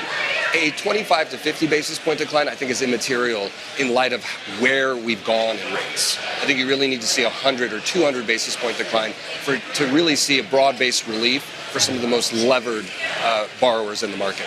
I'm curious about what you want to do for investors. And Bloomberg was reporting that you guys are looking to do a raise of about $2 billion for an asset-backed lending product. What can you tell us about that? Well, we don't comment on specific fundraisers, but we are seeing some dislocation in markets, sometimes caused by rates being high and maturities kicking in, and sometimes caused by regulatory changes. Regulation. There's a lot of work being done by regulators and banks to figure that out, and it results in higher risk-weighted assets required in terms of capital at banks, which means that they will exit these legacy areas of lending, creating an opportunity for investment managers to step in. Well, just on that point, too, and I know you can't comment on the funding, but at least based on what Bloomberg is reporting, the focus of that fund. So deals backed by like equipment leases, royalty payments, things like that. These all seem like more steady streams of revenue, and they seem a little bit different than maybe what was in the complexion of the portfolio prior. Is that not right? Well, the way to think about asset-backed finance is it doesn't mean hard asset-backed finance. It just means any contractual cash flow stream that could then be securitized, or a series of securities could be structured around them. So that applies to a lot of different industries. It could be medical royalties, it could be music royalties, it could be equipment finance, shipping finance, aircraft finance, and various types of consumer lending. It's asset-backed finance is just different than corporate lending, which is what we really do a lot of at Oaktree, whether it's on the distress side or on the performing side. We're really enterprise value lenders, which is what a corporate lending, whether it's public or private, that's what is the focus there. Asset-backed finance is attaching to a revenue stream. Well, speaking of assets, you guys do get into the real estate area, and I'm just curious, what are you seeing when it comes to real estate and some of the concerns that are out there, especially when it comes to office and other? Well, I think that we're going to have several years of maturities in real estate that will result in sort of a rolling set of defaults and losses in real estate. It creates an opportunity for buyers who are willing to kind of pick and choose the right markets and the right assets. So, anytime we see risk, we also see opportunity. Right. And we're excited about the opportunity part of that. But do you hear crisis around what's going on in real estate? I don't think it's a crisis. I know you see opportunity, but I don't think it's a crisis other than in certain markets in office. Yeah. I think it's really hard to find a way through some of those assets without a massive repositioning in them. But even that creates an opportunity for the right investor. And you feel like there are people out there willing to take on that risk, take on that opportunity? Slowly.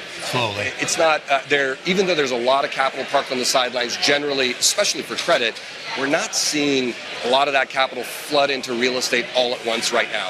I think it's just the issues, especially around maturities, is so significant over the next few years. Right. There's a lot of concern to just kind of put all your eggs in one basket at the moment.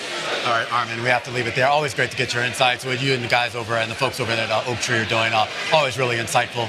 Thank you so much. Absolutely. Give our best to Howard, Armen, Panossian there, co-chief executive over at Oaktree. Yeah, I think it's fascinating about the real estate side of things. I've had some conversations with folks here that say, maybe the government's got to step in and take some of these assets and just deal with them because nobody wants them. But it's interesting to hear Armen say, there's going to be buyers. A lot of people do want them. You still work in an office. I do. I work in a gorgeous office. Yeah, there's demand out there. It's just a different type of demand, right? Yeah. Maybe it's a little less. Maybe the complexion of it changes. I don't know. Some of those properties in Midtown Manhattan, those old properties, I do wonder whether or not you can kind of rework them. Yeah, it'll be interesting whether they can repurpose them and find purposes. Some jurisdictions doing some interesting things. Yeah. Our conversations continue here at the Bloomberg stage at the Milken Conference in Beverly Hills, California. Let's go back to New York and Abigail Doolittle. Yeah, and I couldn't agree with you more, Carol, on this gorgeous office here in New York. We are very lucky to be working from this building here in particular. Now, we are in the home stretch for markets, less than 20 minutes away from the closing bell. And the S&P 500, well, it's still not doing very much. So we're now taking a look at the NASDAQ 100. Similar deal, though, down ever so slightly, well off of its lows. However, down for a second day in a row. You can see, though, that the NASDAQ VIX, that VIXen, not all that worried, down slightly, but more elevated than the S&P 500 VIX, maybe a 3-point spread there, telling you that investors are still a little bit worried about big tech. Copper down for a second day in a row, down 1.3%. And the 10-year yield, I think that's really worth hammering this home, up for the first time in 7 days. There was an auction today, and of course, investors really finally taking in the FOMC messaging priced in about the idea that there are no hikes ahead this year. As for some of the movers that we're going to take a look at, Reddit, the stock is sharply higher. First quarter is a public quarter. Their EBITDA of $10 million was seen as good. The daily active users jumped, investors liking that. Now, we have a number of notable companies reporting after the bell. Airbnb down 1.7% ahead of its report. Instacart kind of flipping around. We'll be looking for color there around its new deal on Uber. October. And then let's take a look at the ARM chart since it went public, up in a massive way. Options pointing to this stock making 11% post-earnings move, a massive move. This is one of the companies putting up actual AI revenue. Will they talk about it? Valuation super, super high there. Coming up, Runa, CEO and co-founding partner of Development Partners International. This is Bloomberg.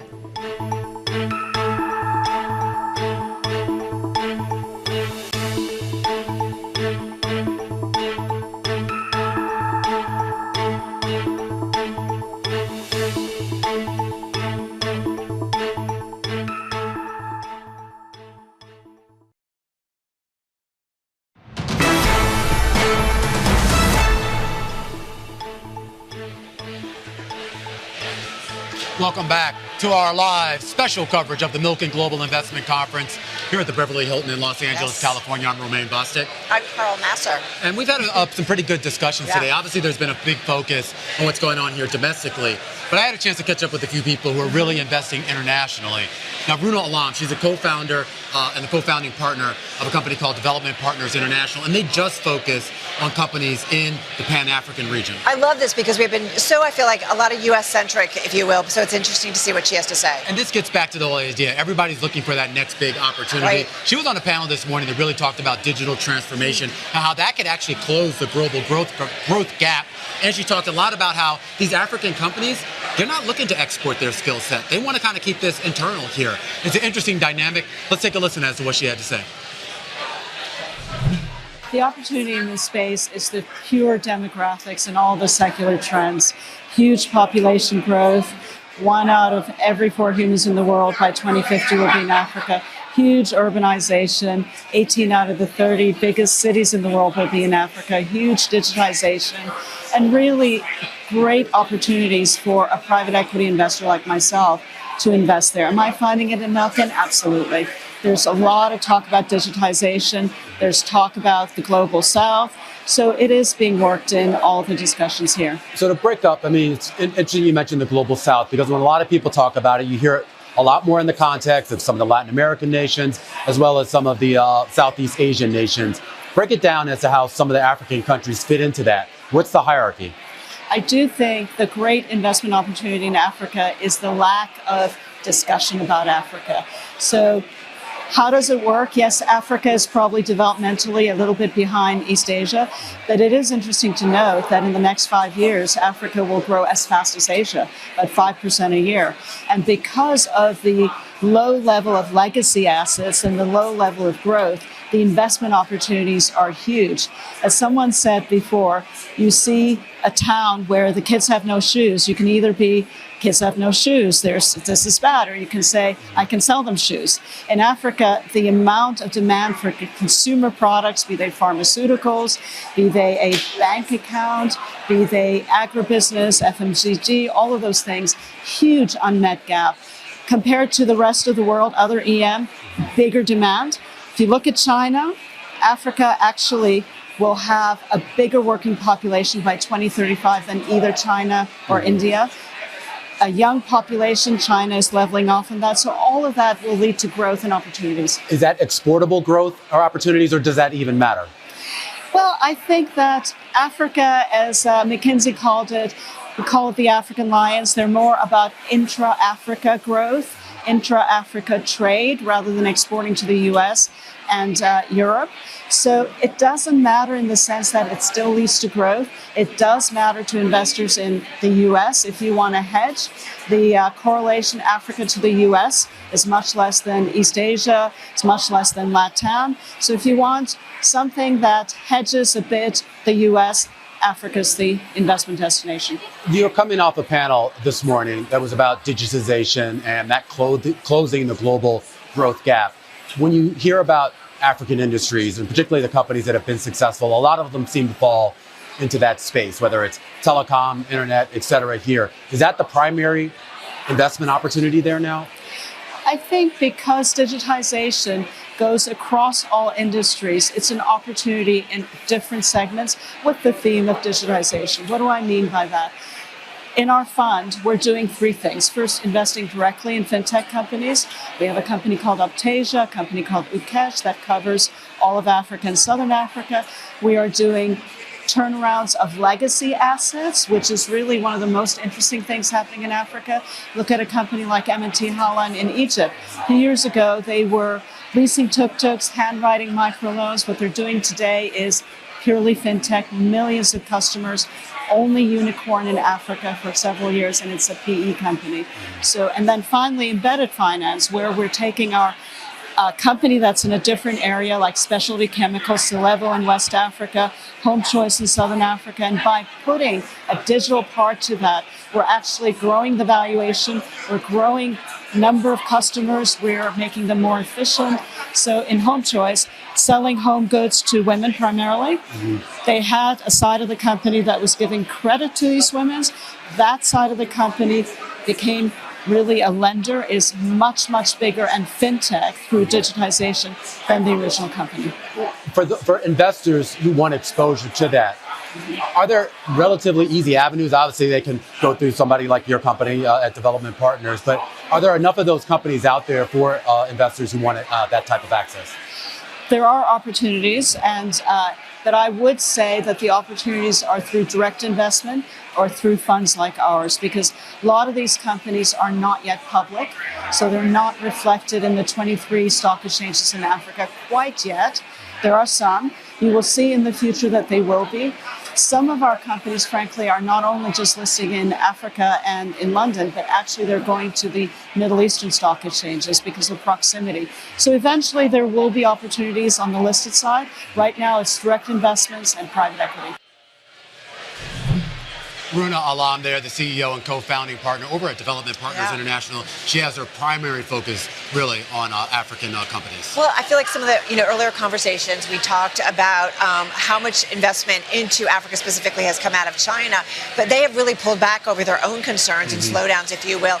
But also, you think about Africa more broadly, the higher global interest rate environment, that's been problematic for them to really tap into the capital markets. It's been problematic for them, so has the stronger dollar as well. But at least in her optimism, she looks at some of the demographic trends, the young population, the rising middle class, and some of those countries have great educational systems too. So they're building a great skill set as well. In addition to her, I had a chance to catch up with another big focus overseas right now, which is the Middle East. Saudi Arabia has really been trying to find a way to diversify away from just energy. It's done a good job at that. And I had a chance to catch up with a man who's leading one of the main funds here to create a more industrialized economy. So that's EVs, it's robotics, and everything else. Amit, Midha, he's the CEO over at ALOT, a $100 billion fund.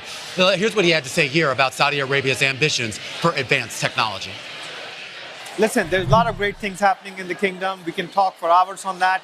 But let me just prove my point that this is an opportunity of a lifetime with just 3 stats. We have the lowest cost of clean energy in the world. We have the world-class infrastructure with a $266 billion going into just in energy infrastructure for next 6 years.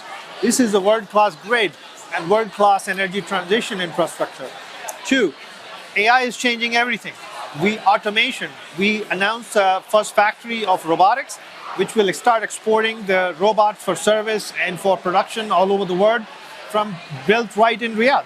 And so that automation and that AI gives a new perspective of how and what can be done in the kingdom. So that's, I think, is a second point. And the third, last piece is, if you're trying to build a 20 gigawatt of data center, which will take $500+ billion of capital and takes 300 square kilometers of land to power it through solar, where would you put that kind of capital? Where would you need that sort of technology and security and energy and distance to Europe, distance to Southeast Asia?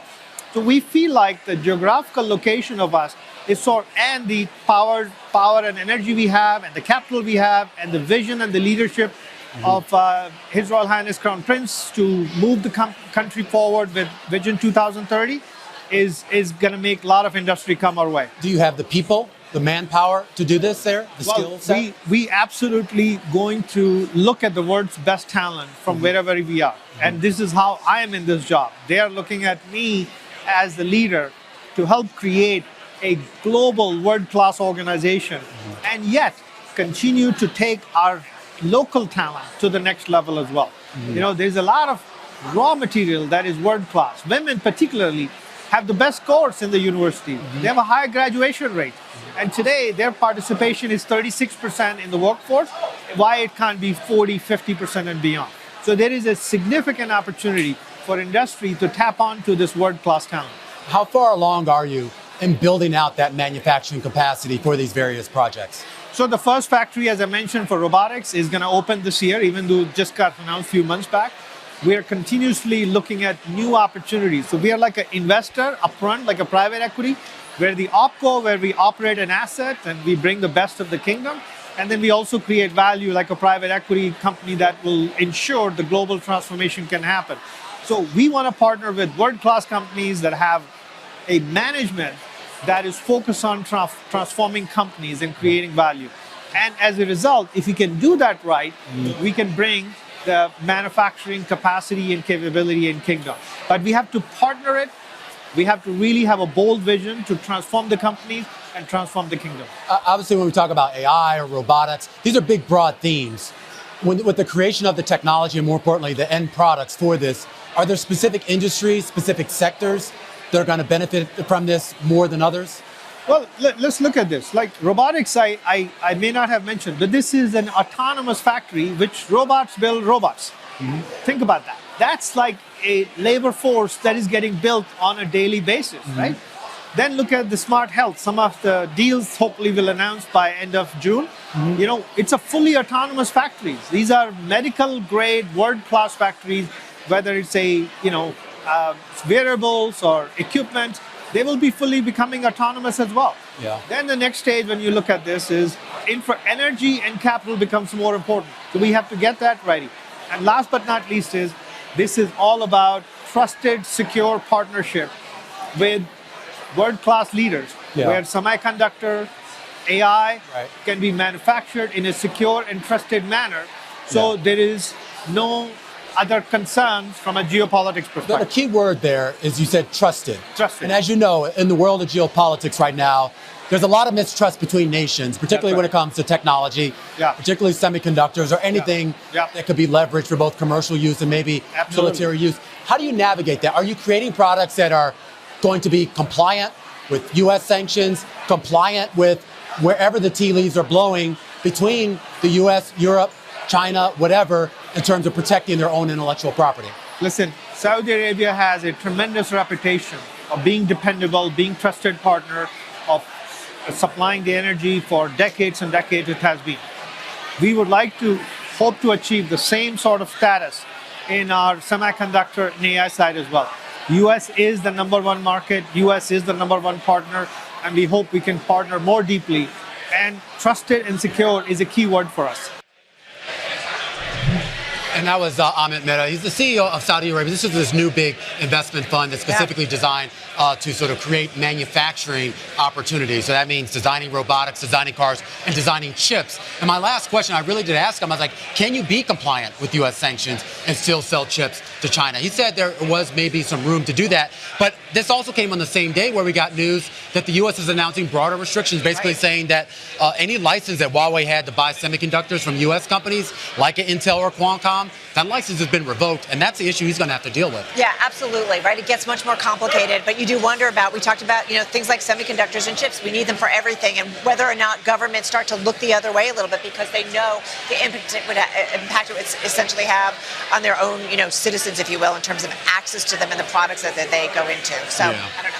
We'll see. All right, well, we are counting you down to the closing bells. We're just about a minute away here. Kind of interesting price action. I mean, the S&P holding on to gains. It would be a fifth straight day of gains, but that big 4-day rally appears to have hit a wall. Seeing a little bit of buying here as we just got about a minute or so into the closing bell. So, yeah, very different tone than we've seen over the last. May has been a good month so far for the equity market. Much more bullish, if you will. S&P holding that 5,200 level, and you're getting a little bit of help now from the yield environment. Abigail Doolittle, of course, looks at everything cross-asset-wise as we get to those closing bells. Abigail, back in New York at Bloomberg headquarters. Well, if you can believe it, Romaine and Carol, we may be looking at a fifth update for the S&P 500, that index, that very broad index right now, trying to hang on to a small gain, although it might be a loss. We're going to have to wait for the markets to settle out. But you can see that the Dow is higher, in fact, up for a 6th day in a row. That's the longest winning streak of the year. So the bulls are out there, and we'll be taking a look at why in one moment.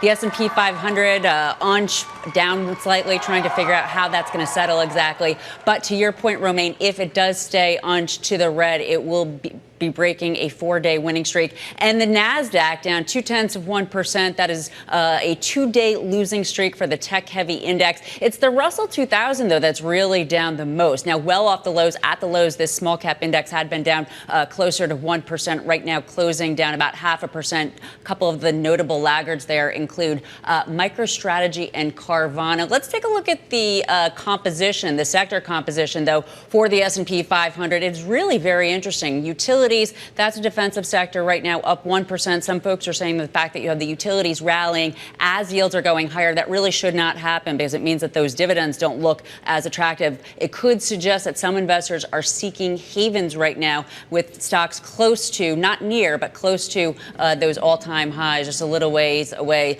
from there. The financials up about 0.4%. Tech and industrials, the other three sectors that are higher. To the downside, you all have been talking about real estate very much today, especially the troubled office sector, down about 0.9%. Even though yields are higher, that should, it's one pressure for sure there, but I think some of these concerns that you've been talking about, another pressure, materials, consumer discretionary, some of the other sectors lower. Let's take a look at a couple of the movers on the day. So JP Morgan, this is one reason that the Dow did climb higher on the day and was the top stock for the S&P 500. Doesn't appear to be on specific news, but the fact that yields are higher could be why JP Morgan and some of the other big banks are doing well. NRG Energy up 3.3% at the highs, up more than 6%. At that point, it would have been the best day since March of 2020. They put up a great quarter. They beat first quarter estimates. They also reaffirmed the full year guide. To the downside, Uber down 5.7%, although well off the lows. They posted a 32-cent loss instead of a 26-cent profit. Rising legal costs, less demand for their mobility, ride sharing in some regions,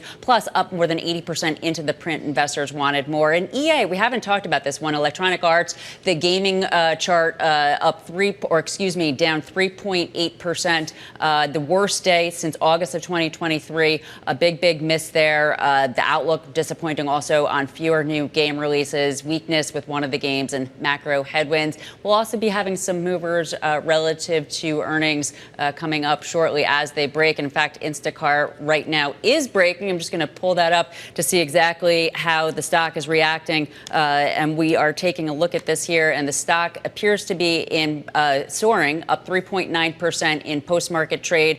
Their first quarter EBITDA beat in a big way, $198 million versus the estimate of $158.1 million. They're also naming a new CEO, it looks like, or CFO, I should say. So they beat estimates overall. They're naming a new CFO. I'm looking for more detail on that. We will certainly be bringing that to you, but that's a positive report out of Instacart. Romaine, back to you. All right, our coverage continues here at the Bloomberg stage at the Beverly Hilton at the Milken conference. Let's get right to it. Rabil joining us right now. Really needs no introduction. The CEO over at Kayne Anderson, one of the top alternative investment management firms. Big focus with real estate, credit, infrastructure, and energy. Al, great to see you. Great to have me. Great to be here. And great to have you. And I do want to kind of talk about investment strategy at a time where, I mean, things are stable, certainly a lot more stable than what they were a year ago, but there's still a lot of dislocations out there. And I just want to know what your thought process is in navigating that. Our thought process is this is a time of dislocation, and one that I think is going to take a while to work through. So we're incredibly excited because we've actually built our platform for times just like this. So we want to be relevant in all cycles, but really where we want to be buying is times of dislocation. And that's the reason, with intentionality, that we've built the real estate platform to invest in inelastic demand sectors. So medical office, seniors housing, student housing, Class B multifamily, often referred to as workforce. So, when the macro economy falters or enters a more difficult period of time, and I'd say we're in one right now, and I think this will be the case for kind of the next 24 months. It'll be choppy at best. I've been in the hard landing camp for a while. I still sit there. Why on a hard landing? We've had, this is the 9th time that we've had an inverted yield curve since 1962. In 7 of the 8 previous times, only exception being 1967, we've had a recession.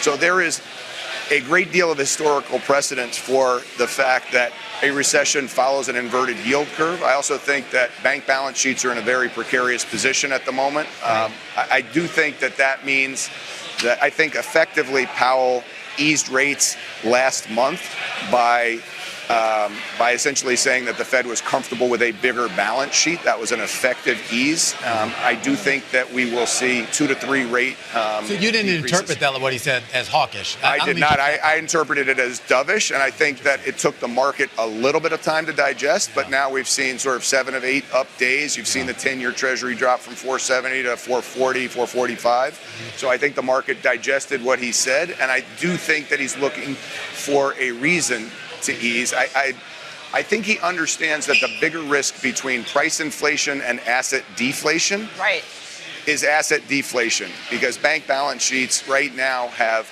the greatest amount of unrealized securities losses that they have ever had in history. And they have 1.6 trillion, well, not all banks, but there's 1.6 trillion of real estate that comes due by year in 2026. Most of that sitting on bank balance sheets. Right. What I think he does not want to do is risk a contagion and have another financial crisis on his hands. And so I think you're walking that fine line. Is that why we get the hard landing? Help me understand, because you see the growth, you see the metrics, consumers still spending. How do we get that hard landing? I think that the economy is doing fine, but you already see deflation happening. If you take the jobs numbers absent government spending, you have a massive decrease on the job front side. I think things slow. Demand for goods and services slow. And I'm not predicting a catastrophic inflation. I think stagflation is pretty much off the table. I think the economy is too strong for that. Right. But I do think we experience a recession. Now, regardless of that, I would say our focus is on the asset classes in which we invest, and really I'm focused on the massive opportunity that exists. Sorry, go ahead, Carol. No, and I want to get into that, but I want to, you do look at dislocation as opportunistic. I know you don't play in the office area, but you're smart and you follow real estate and you follow cycles. And talk about dislocation. You had Barry Sternlicht saying here at Milken, there's a huge distress cycle ahead of us. And then you had Kathleen McCarthy of Blackstone saying the shipwreck has already happened. Dislocation in terms of views. What do you think is the view when it comes to office real estate? So office real estate, everybody wants to know. I mean, we haven't played office and have never invested in office for a very specific reason. It is the opposite of an inelastic demand sector. It is highly correlated to the macro economy. And obviously the pandemic, not many people underwrote that, but office is an asset class in which you put all of your capital in up front. You hope the economy is good enough to lease it up and get out before you have a down cycle. And we've been running in 10-year recession cycles for the last 5 decades. So that is a timing game, and one that is highly correlated to the macro economy. So where do I think we are with office? I think it's going to be a rough slog, and I think there are very disparate outcomes. Office in West Palm Beach is fine. Office in San Francisco, not so much. So it's not all bad. But I think the tastes of the nation have changed, and they're not going back to pre-pandemic dynamics anytime soon. And we've been slower on the return to office than really any other large economy. So I don't see it in New York. I mean, on a Monday or a Friday, right? It's kind of quiet. I agree with Kathleen, though, by the way, on we're in the bottoming phase. Yeah. I do. I would never believe that I'm smart enough to call the bottom or say it's this month, it's this day, but we're in the bottoming phase. What I'm saying is we understood, and we were very disciplined with our capital in 21 and 22 when we thought we were much nearer a peak than a trough, because you had massive asset inflation due to what the Fed did. They injected a tremendous amount of money into the economy. It took treasuries down, 10-year treasury down to 86 basis points. So you had massive asset inflation. That is now winding its way out of the system. I'm not saying we're at the bottom, but we are definitely in the bottoming phase, meaning we are much closer to a trough than a peak. So now for investors who have been disciplined, who have access to equity and debt capital, who are not dealing with problems, this is, to me, I believe this is one of the 3 to 4 best buying opportunities I've seen in the last 35 years. We'll talk about those opportunities, particularly when it comes to new projects. Is it better, or is there a better risk return by building that or buying it? Well, it's a great question. I'm saying we're doing both. it is a very difficult building environment. The benefit in our asset classes, as I said, you sort of have the trifecta in medical office, senior, student, affordable housing, and that is that you've got demand tailwinds because you have massively escalating demand, you have an aging U.S. population, you have supply tailwinds in the sense that you have massively constrained new supply, illiquidity in the markets, high interest rates, supply is way down, and you have a buying opportunity because the rapidity with which rates rose was unforeseen by many and made structural leverage unworkable for many. So you've got demand tailwinds, supply tailwinds, and a buying opportunity. So I would say from a risk perspective, our preference would always be to buy fully stabilized assets at deep discounts to where they have historically traded. Now, there are some opportunities on the development side, but obviously you're deferring cash flow. You've got construction costs, you've got labor dynamics, et cetera. But it's interesting when you talk about those dynamics that the valuations have gone up, right, because the supply is down, but you can't start to create new opportunities, right, that are investable if it's difficult to build out. You can't, I mean, listen, there are development deals at work, and we are active on the development side of the business. I'm just saying that the opportunity set that exists for us today, and it existed very briefly in 2020, right. And the last time it really existed before that was just post-GFC, and that is buying super high quality, fully stabilized assets at what I'll say are discounts to intrinsic value because you have forced selling. By definition, any seller today is a motivated seller. There is no seller who is sitting around saying, hey, May 2024, June 2024, this is when I absolutely want to sell. We all know that. So, all right. Love your energy. Love it. All right. And one of the smartest guys out there, Al Rabil, over at Kayne Anderson, CEO over at Kayne Anderson. And he's right. I mean, look, this is is what it is. Yeah. We do have to go back, though, to what's going on in the public market. Some big movers in after hours trading, including a big rally in Robinhood and a big drop in Airbnb. Abigail Doolittle back at Bloomberg World Headquarters in New York. Abby. Yeah, lots of big movers here on earnings. Let's start off with the shares of Arm Holdings because they are plunging down 8.6%. This after the company actually beat earnings. But investors are thinking that the revenue guide is a little bit light. For the full year, they are looking at $3.8 billion to $4.1 billion. The estimate was for a little bit more than $4 billion. Now, if you recall, this company does have actual AI revenue. So it's possible that after being up more than 40% this year, investors wanted that revenue guide to be higher on the possibility that AI would kick in sooner rather than later. That does not seem to be happening. The stock is down 9%. Now let's turn to Airbnb that you were mentioning, Romaine, down equally hard, down about 9%. And this after their revenue, their first quarter revenue came in just a bit above the revenue guide for the second quarter. It's tepid. It's similar to some of these other companies where the range is $2.68 billion to $2.74 billion. The estimate was $2.74 billion. So best case, they maybe meet estimates, but we don't know that, and investors not liking that result right now. It seems as though growth may be slowing before the summer travel uptick. Investors, again, concerned about that possibility. And then Instacart, this is interesting because earlier, initially on the results coming out, the stock had been up about 4% or so, but right now down 1.4%. They did beat estimates. They named a new CFO in addition. The stock, though, and the new CEO that they're naming is Emily Reuter. The stock had been up 60% year to date, over the last year into this report on some slowing growth. So perhaps this quarter just was not enough to adjust the big results that folks were expecting and hoping for. Coming up, Raj Chetty, professor of economics at Harvard University. This is Bloomberg.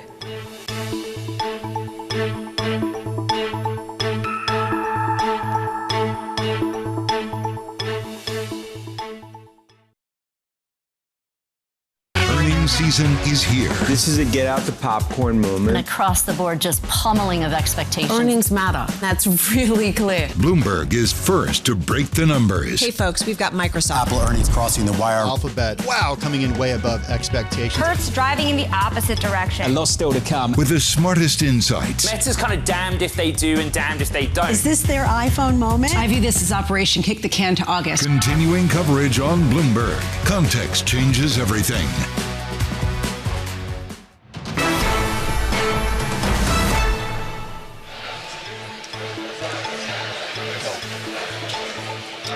All right, everybody, we are back at Milken, and Harvard University professor of public economics, Chetty, was one of the conversations we have. What are you laughing at? Me? No, I'm in a good mood, Carol.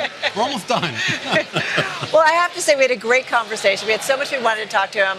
The tense discourse on college campuses regarding war and geopolitics, partly fueled by economic disparity. And that is something he said that really stuck with us. We spoke to him earlier. He says improving the U.S. education system depends on better paying more successful teachers.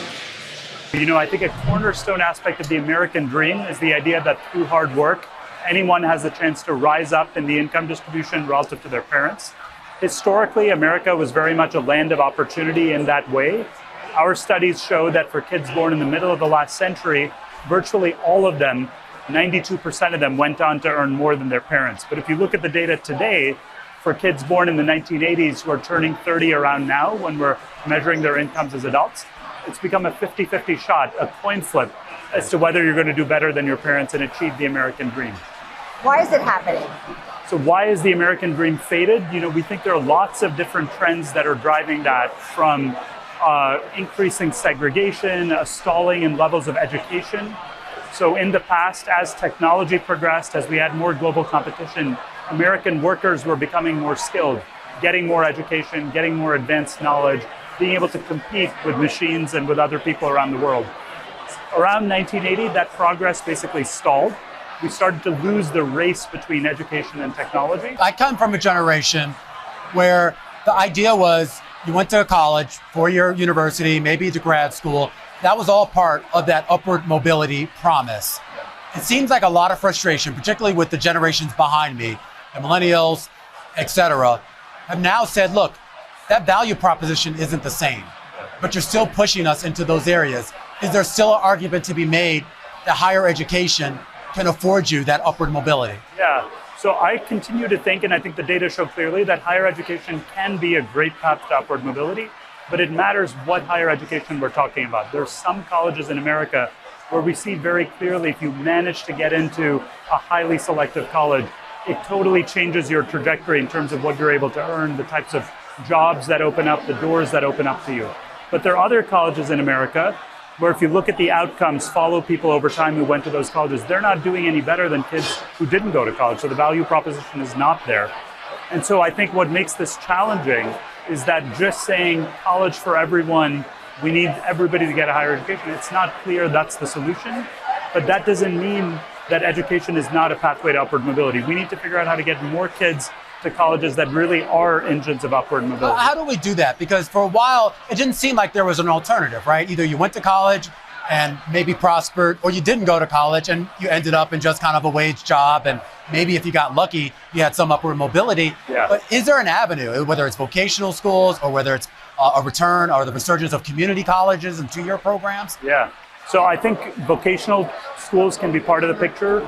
We're finding evidence that certain types of job training programs that give you exactly the skills you need to do IT, or maybe in the future to do certain types of AI tasks, can provide a pathway to really having significant growth in earnings without having a college degree. So I think targeted training for skills that matter can be an important part of the picture as well. You know, Raj, we've done a lot of reporting at Bloomberg about the shortage in plumbers, shortage in electricians. You know, here we are at Milken talking about the infrastructure build out. We need a lot of people who can do these things, and they're just not out there.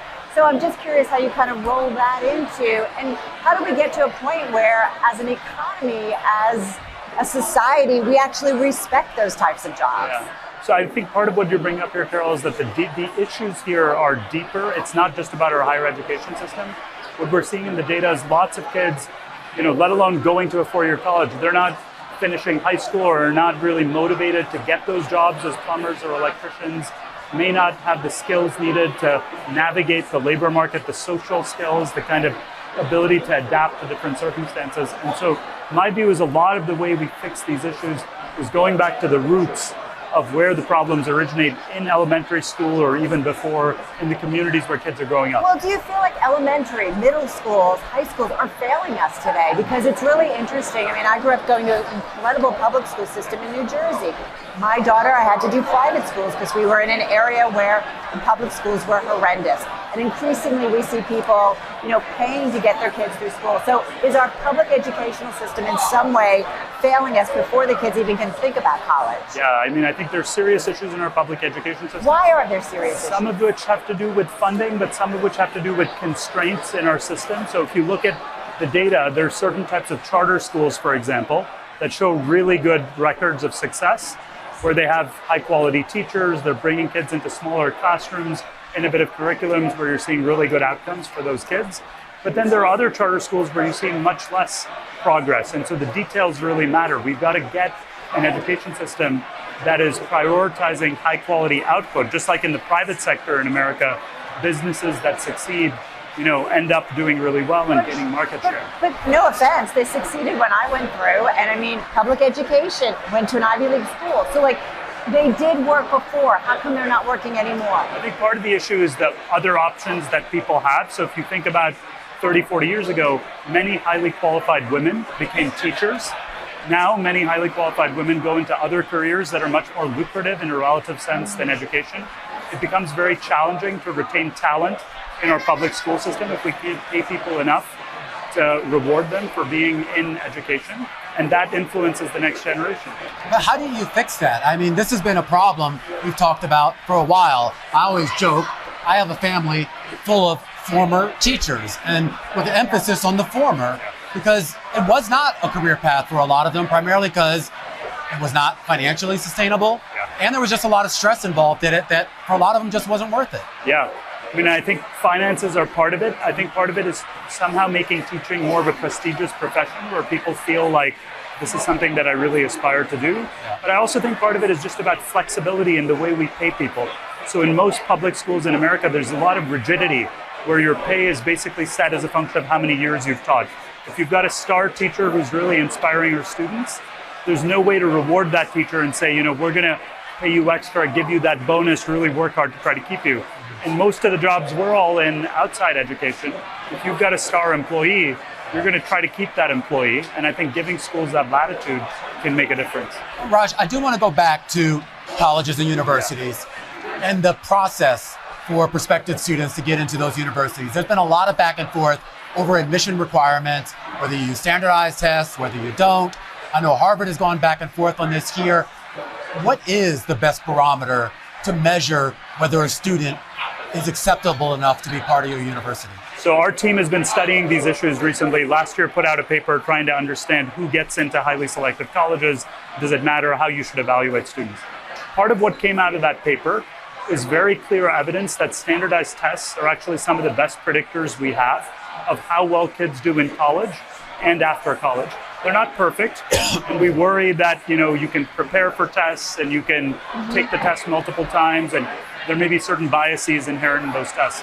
But the issue is that the other things that you might use if you don't have standardized tests are even more prone to those biases. So if you put weight on things like high school grades or extracurriculars or your rec letters, kids with more resources have more of an opportunity to credential themselves on those fronts. And that, of course, was Harvard University professor of public economics, Raj Chetty. And I feel like that conversation, you and I walked away and just felt like there were so many things that he hit upon that were so important, and maybe thinking about it a little bit differently, especially when it came to the protests and the thoughts about the economic underpinnings of maybe why there are so many protests. Yeah, I think that sort of gets lost in it. We focus on the here and now, what's happening, but we forget what sort of led us here. And I think being able to address that, particularly as college administrators, is going to be really important. Really, really important. Yeah. Really tapped into a lot of things. Education, right, seemed to be the door that opens up opportunities for people, but then you get a little worried if it's not there, that's for sure. Coming up, everybody, we're going to continue. Andrew Bednar, he's the CEO of Perilla Weinberg, talk about the M&A environment. It's been a little tricky as of late, so we're going to dig into it with him. You are listening and watching. We are live coverage from Milken, Carol Massar, Romaine, Bostick. This is Bloomberg.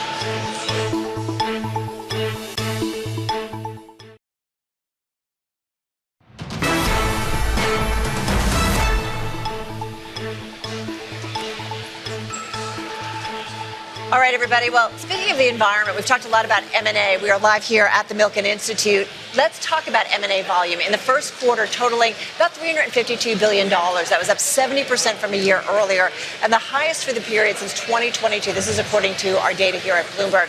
Now, the rebound of deal activity after a prolonged drought has been boosted by the comeback of mega deals like Capital One buying Discover. Our next guest saying earlier on a panel at Milken, moderated by my co-host, Romaine Bostick, that M&A should top $2.5 trillion this year, but not the record amount of $5 trillion that companies spent on M&A back in 2021.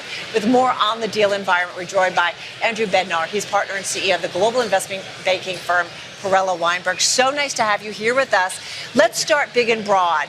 How is the M&A environment today? Yeah, so just to level set on M&A markets, there are some very observable and enduring characteristics of M&A markets. One, they're large. Two, they're growing. And three, they're cyclical. And so we do have movements from year to year, quarter to quarter. We see peaks and troughs really throughout the history of when we've been recording M&A volume.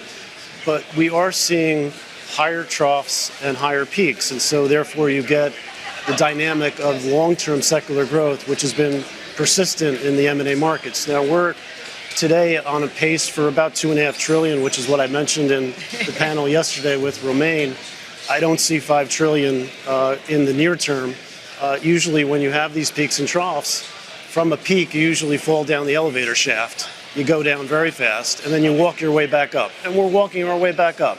So we've got a lot of encouraging signs. You've got larger deals. You've got some significant stock-for-stock deals. The boardrooms are very active, and I do think that's a harbinger for future activity. But it's a slow walk back up, but it's an encouraging one. Andrew, why are companies doing deals? Because they have to or because they want to? So strategics are leading us out of this trough in M&A. So it's clearly a strategic-led market. I think sponsors will follow. Strategics are faced with the same pressures they've typically had, which is growth. So they're looking at how much can they continue to grow the top line in a late-stage economic expansion. Most economists will say GDP is probably a single digit for the USA, and emerging markets may be a multiple of that, but most of the developed markets are single digits. A lot of action has happened in the middle of the P&L, cost-cutting and other supply chain improvements that have been made post-COVID. You have capital going back to shareholders for dividends and buybacks, but that's not enough to satisfy equity investors who want 12, 13, 14% equity returns. So how are you going to get that? You have to look externally. And that's where M&A becomes this permanent part of the discussion in a boardroom about how do we grow, how do we adjust to transition, how do we adjust to transformation, all the things happening in the economy around AI, energy transition. What was globalization now seems to be a bit of a shrinking globe where certain markets are uninvestable. So that presents new challenges as well, because some of the historic markets for growth, like China, for example, many companies find that to be uninvestable now. Interesting. I'm curious about the strategic buyers. I mean, what type of premium do they have to pay in this environment in order to gain that type of growth? Is it much higher than what it was in the past? So valuations are elevated. We have a very large and liquid market in the United States. Globally, there's about $110 trillion of equity value. And I mentioned this yesterday on the panel. There's $47 trillion in the U.S. Part of that is because we're a very large and liquid market, and that's driving more capital to this market, which is increasing valuations. So we do have a higher multiple environment.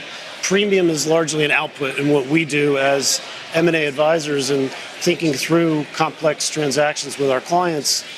We're not thinking about what premium do we have to pay, but we look at underlying cash flows, we look at synergies, we look at strategic value and enhancements that a new buyer can bring to an asset and determine what we can pay. That either is a premium or not. Right. And then that premium either clears the market, satisfies investors, or it doesn't. It hasn't been the premium that's been an inhibitor to these transactions. I want to look at the other side of the equation. We had a guest on earlier on the show who talked about the idea that you're going to see a lot of forced selling in this market, and that's actually going to be a driver of a certain pocket of M&A. Talk about those folks out there, those companies that are struggling, that are really going to have no choice but to find somebody. I mean, what are they going to be able to get in the market? Yeah, there's always, even in a very strong market environment, you're always going to have some companies that just run into trouble. They're going to be over-levered. They're going to have some kind of disruption to their business. Maybe they have a life-threatening lawsuit, something that just fundamentally changes their operations. And those companies can seek to raise new capital to hopefully recover out of a difficult situation. Or in many cases, they look for a merger solution.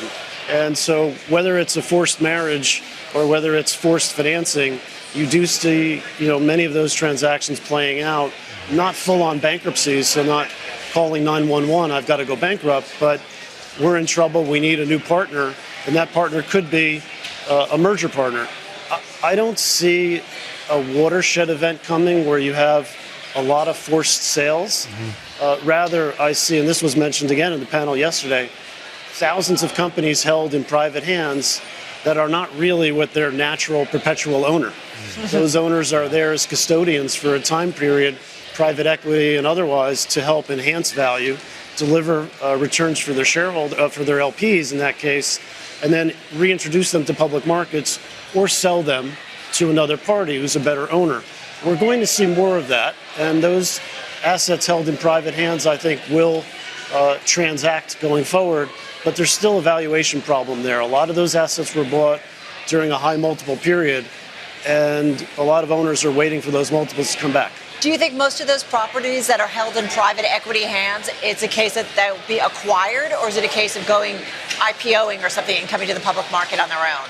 So for the last 2 years or so, we've had almost no IPO market. And so that's been an alternative that you typically look at for monetization that just hasn't been available. Now we've got some early signs of opening of that plumbing, which is encouraging. The recent Viking IPO is very well received, and I think is a good sign of maybe an additional IPOs that'll come to market. So I think the IPO is definitely back on as an opportunity for monetization, but also for outright sales. But again, you do have this one immutable trait that you have in the private equity business, which is, and it's true for strategics as well. What is that, hubris? I joke. No, it's that they can't change the multiple they paid on entry. So the purchase price is the purchase price. There's a lot of things they can do once they own the asset, but they cannot change the purchase price. And some of these assets were bought at a higher multiple where there's more leverage and also much cheaper leverage. So one of the issues with today's higher cost of capital is that the valuation equation, the mathematics just don't work. So I think it's going to take some more time for private equity to come to the table, but they're going to come back. It's geology, time and pressure. It's just a matter. It's just going to bring those two together, and they're going to come to market with assets, and they're going to redeploy $4 trillion at some point, because that's what's sitting in private market hands. It's got at some point, right? It's got. I don't know if he asked you this on the panel. I know he does a good job, but I am curious that if you had to pick one sector, you've done a lot in retail, you've done transportation.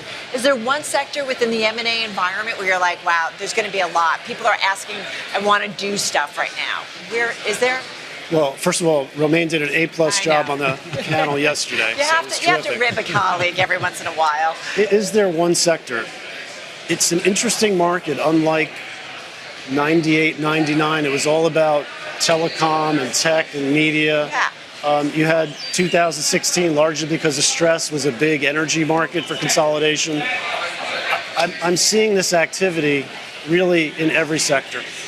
Because, as I said yesterday also, M&A is not a market trend. It's not a short-term trend. It's a long-term corporate strategy. So these are the best allocators in the world within private equity and within private credit and infrastructure and real estate. Those are going to be very, very active. Again, there's $4 trillion sitting there without leverage. So the purchasing power is much higher. You have $4.8 trillion on non-bank corporate balance sheets. There's only so much dividend and buyback you're going to do. There's only so much build versus buy. And I would say in many industries, build versus buy is really dead because it's not practical. So in certain industries, you'll always have it, like tech. But in other industries, by the time you build, it's another market. And so buying becomes a necessity. And so, again, I just think this is a matter of time. We have to be patient and continuing to walk up. I am curious, Andrew, about the regulatory environment. There's been a lot of pushback, at least on the big mega deals, particularly in tech here in the U.S. and in Europe. How much of that regulatory trend affects what you do and the type of companies that you're involved with? So it's a very meaningful change to our business and very meaningful change to how we map out a timeline for our clients. So what used to be, a fairly routine, if you're not in a particularly sensitive area from a competitive perspective, you would estimate a few months to close. You'd probably request early termination, but maybe go through a short process if you didn't get that. Today, there is no concept of early termination of the HSR waiting period, so that's off the table. Many industries, including that are not particularly consumer sensitive on pricing, are being reviewed by competitive authorities, not just in the United States. It's happening in Brussels with the competitive authorities in Brussels, as well as the CMA in the UK. So it's not a US alone phenomenon, but it's very real. It extends the timelines. It makes it more costly, which then I think, ironically, feeds into the need to do larger deals. Because the entry price to M&A is somewhat, if you're going to do it, I might as well do it where it has consequence. So it's the entry price to M&A is higher because of longer duration. By the time I sign something, if it takes me longer to close, I don't know what I'm getting at close. Yeah. Right. So I've got to make it meaningful. So it's really interesting dynamic. It's one of those things, if you're going to do it, go big, right? Yeah. It's the same kind of steps, so just really go for it. Andrew, thank you so much. Really appreciate it. Thank you. Great perspective. I mean, we always talk about different metrics and what it says about the health of an economy. What's going on in the deal-making environment is an important one. Yeah, I mean, it really is kind of the grease of this economy here. But we've heard from, not just what Andrew said, but a lot of the other folks I had on that panel yesterday, they're seeing a lot more opportunity, much more than maybe just a year and a half ago. I think it's fascinating, especially across so many industries. Again, our thanks to Andrew Bednar. Yeah, absolutely. All right, everybody. We want to get back to the markets.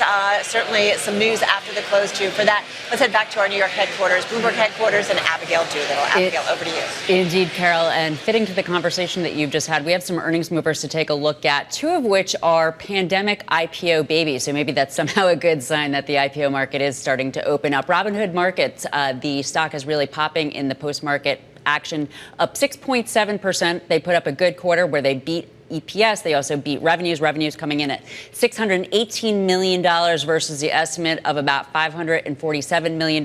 When we break it down more, though, on a granular basis, very positive. Monthly active users beat. The crypto revenue, that's really the standout, though. It beat by 232%. They put up $126 million in crypto revenue. The estimate closer to $71 million. Into this report, Robinhood was up 40% on the year, adding to it right now, up about 6% if those gains hold. I believe tomorrow that could be the best day going back to March. So investors really looking the report out of Robinhood. Turning to TKO, the entertainment company, owner of UFC and WWE, down 1.8%. Now it's interesting. They beat estimates. Their first quarter revenue beat estimates. The total EBITDA, however, for the fiscal year is maybe seen as potentially just a little bit light, but again, they beat on estimates. It's the forward look that's possibly a bit of an issue. And their sales do rise on the UFC, WWE events. And they did get another $25 million NBC Raw deal. Turning finally to Bumble, another one of those pandemic IPO babies, up 5.7%, up 6% at this point. Possibly the best day of the year if these gains hold on the open. They beat across the quarter. Relative to the second quarter revenue, the forecast did miss. But for the full year, they're maintaining the fiscal year guide of up 8 to 11% versus the estimate of up 9.3%. And the app revenue also greater. So investors really liking those results out of Bumble. Coming up, part of our interview with former Treasury Secretary Steven Mnuchin. This is Bloomberg.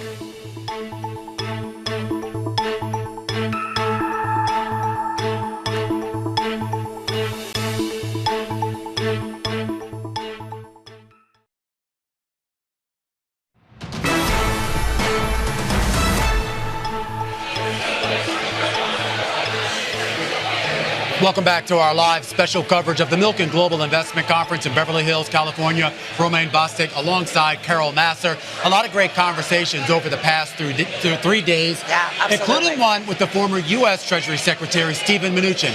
He had a chance to sit down with our very own David Weston, and he told David that he's still interested in buying TikTok's U.S. operations from ByteDance. Let's take a listen as to what he had to say. still very interested in buying it, and to the extent they want to sell it or spin it off, we very much want to pursue that. I support that Congress passed the bill and it's now been signed into law. I will say this has had just incredible, overwhelming support with Republicans and Democrats. This may be the only thing that everybody agrees on. The fact that it's on 160 million phones, I do think it's a security issue. Does the deal still work if the algorithm doesn't come with TikTok? Well, the Chinese government has been very clear that they won't give an export license on the algorithm, and I understand that. We have sensitive technology that we don't want to transfer to them, and they don't want to transfer this to the U.S. I've actually spoken to a lot of tech companies on working about rebuilding this. I do believe the algorithms could be rebuilt. So my plan, if we were to purchase it, would be to rebuild the technology under U.S. leadership, make sure that it's all disconnected from ByteDance going forward, and that it is very robust and secure. And Stephen Mnuchin there, of course, the former U.S. Treasury Secretary, now running Liberty Strategic Capital. And the great conversation there with David Weston about, I guess, his interest in TikTok. David Weston joining us right now, the host of Wall Street Week here on the Bloomberg stage at Milken. And I mean, it was hard to kind of hear everything he was saying in that interview because it's so loud here. And we've got a big line behind us that I think are lining up to see you, David. No, but it's actually President Clinton. But there's two sides to this, right? Yeah. He may want to buy it. Yeah. The question is China willing to sell it? ByteDance in particular. Whether China's willing to. By the way, I'm a newbie here. You guys have done this before, but I've never experienced crowd noise on top of crowd noise. It's a new phenomenon. It's a lot. Yeah, well, he wants to buy it. He said that before. He still wants to buy it. He thinks he can get the financing together.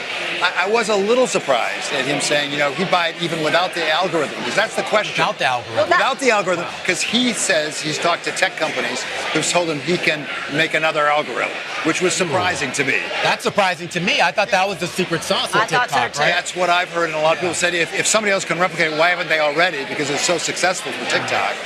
And I also was a little surprised in saying he perfectly well understands why China would not let the algorithm go. He said there are national security concerns we have for algorithms going that way. Why shouldn't they do it this way? I was surprised at that. He didn't push him back on it at all. But he says he's ready, willing, and able to buy. We'll find out. David, you've had so many important conversations. They're all going to be featured in Wall Street Week. This is your first time at Milken. What's your take on this and some kind of the interactions and the activity? It's pretty extraordinary to be. It reminds me of a beehive. I mean, there are so many people here who are so busy and so excited about what they're doing. And as you know, some of it happens on stage with the panels that, you've emceed and things.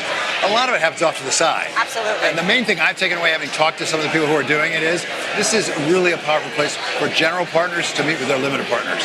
There's an awful lot of those conversations going on right now.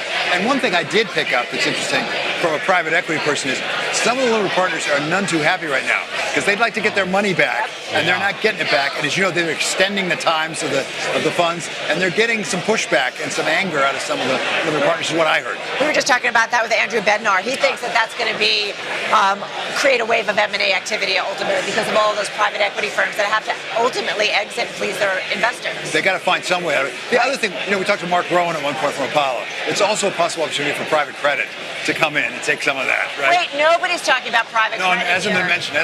No. So Mark Rowan. I saw earlier you had a chance to sit down with Paul Ryan. Yeah. It was a great moment, actually, right? Well, you were getting ready to interview him, and then Kevin McCarthy, also a former House Speaker, happened to be walking by, and I guess they had a little reunion. Were they arguing? Or No, they're pretty good friends, actually. Actually, I went over and said, I think this is a conspiracy. We got to break this up. I don't trust the two of you guys together. But Paul Ryan he knows the budget. He knows the financial situation of the economy terribly well. He wants those tax cuts extended, the ones that President Trump brought in. But the thing I found most interesting was stablecoin. He says the stablecoin legislation will really help treasury auctions, which I'd never thought about it, but when you think about it, it kind of makes sense. They're going to have to buy treasuries. All right, David's teed up Wall Street Week, so be sure to catch that on Friday evening. David, thank you so much. We do also want to mention property investors, man. They are split on the current state of the U.S. commercial real estate cycle. We talked about this. Bloomberg's Eric Schatzker moderated a panel featuring Kathleen McCarthy, global co-head of real estate at Blackstone, and got her perspective. From our perspective, we are bottoming, I would say. It's hard to ever know if you've actually hit the bottom until you're past it. But what we look at is that it feels to us that there's there's bad news coming, but it's mostly kind of the aftermath of the shipwreck that already happened. And when you see some of the building blocks of recovery coming into place, it feels like we're probably at the bottom. Now, we might not be heading straight up, to your question, but again, to us, it feels like when you have cost of capital coming down, which despite the fact that interest rates are still high, thanks to spreads coming back in, cost of capital is coming down. You've also seen in this cycle a very quick reaction function in terms of new supply. So new supply down sharply, even in strong sectors like logistics or rental housing. I think rental housing, this year we see starts 45% down versus the peak a couple of years ago. And so to us, that kind of leads you to brighter days ahead. But I think there's still going to be a lot of opportunity as, to your point, you have to work through over-levered capital structures, business plans that haven't worked. And that's where you're going to see the transaction activity coming as this kind of volatility settles out. And we can talk a bit about the whole thing. All right, joining us right now, everybody, is Bloomberg's Eric Schatzker, who did that great panel. Eric, great to have you here with us. Not everybody agrees about the way forward when it comes to office real estate. No, as you heard, Kathleen McCarthy thinks that real estate valuations are bottoming out. And there is certainly some difference of opinion. There was $600 billion in real estate capital on that stage yesterday.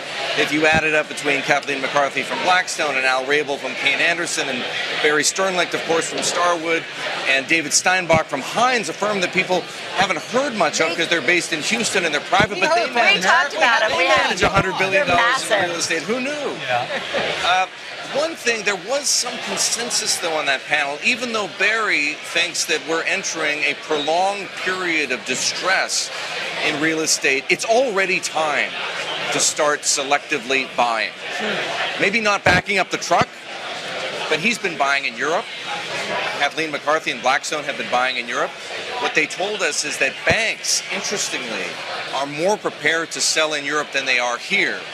Why? Because the balance sheets are so unsustainable here in the regional bank. There was lots of concern, by the way, on the panel about the health of regional banks. Those regional banks are still carrying these real estate assets at inflated valuations.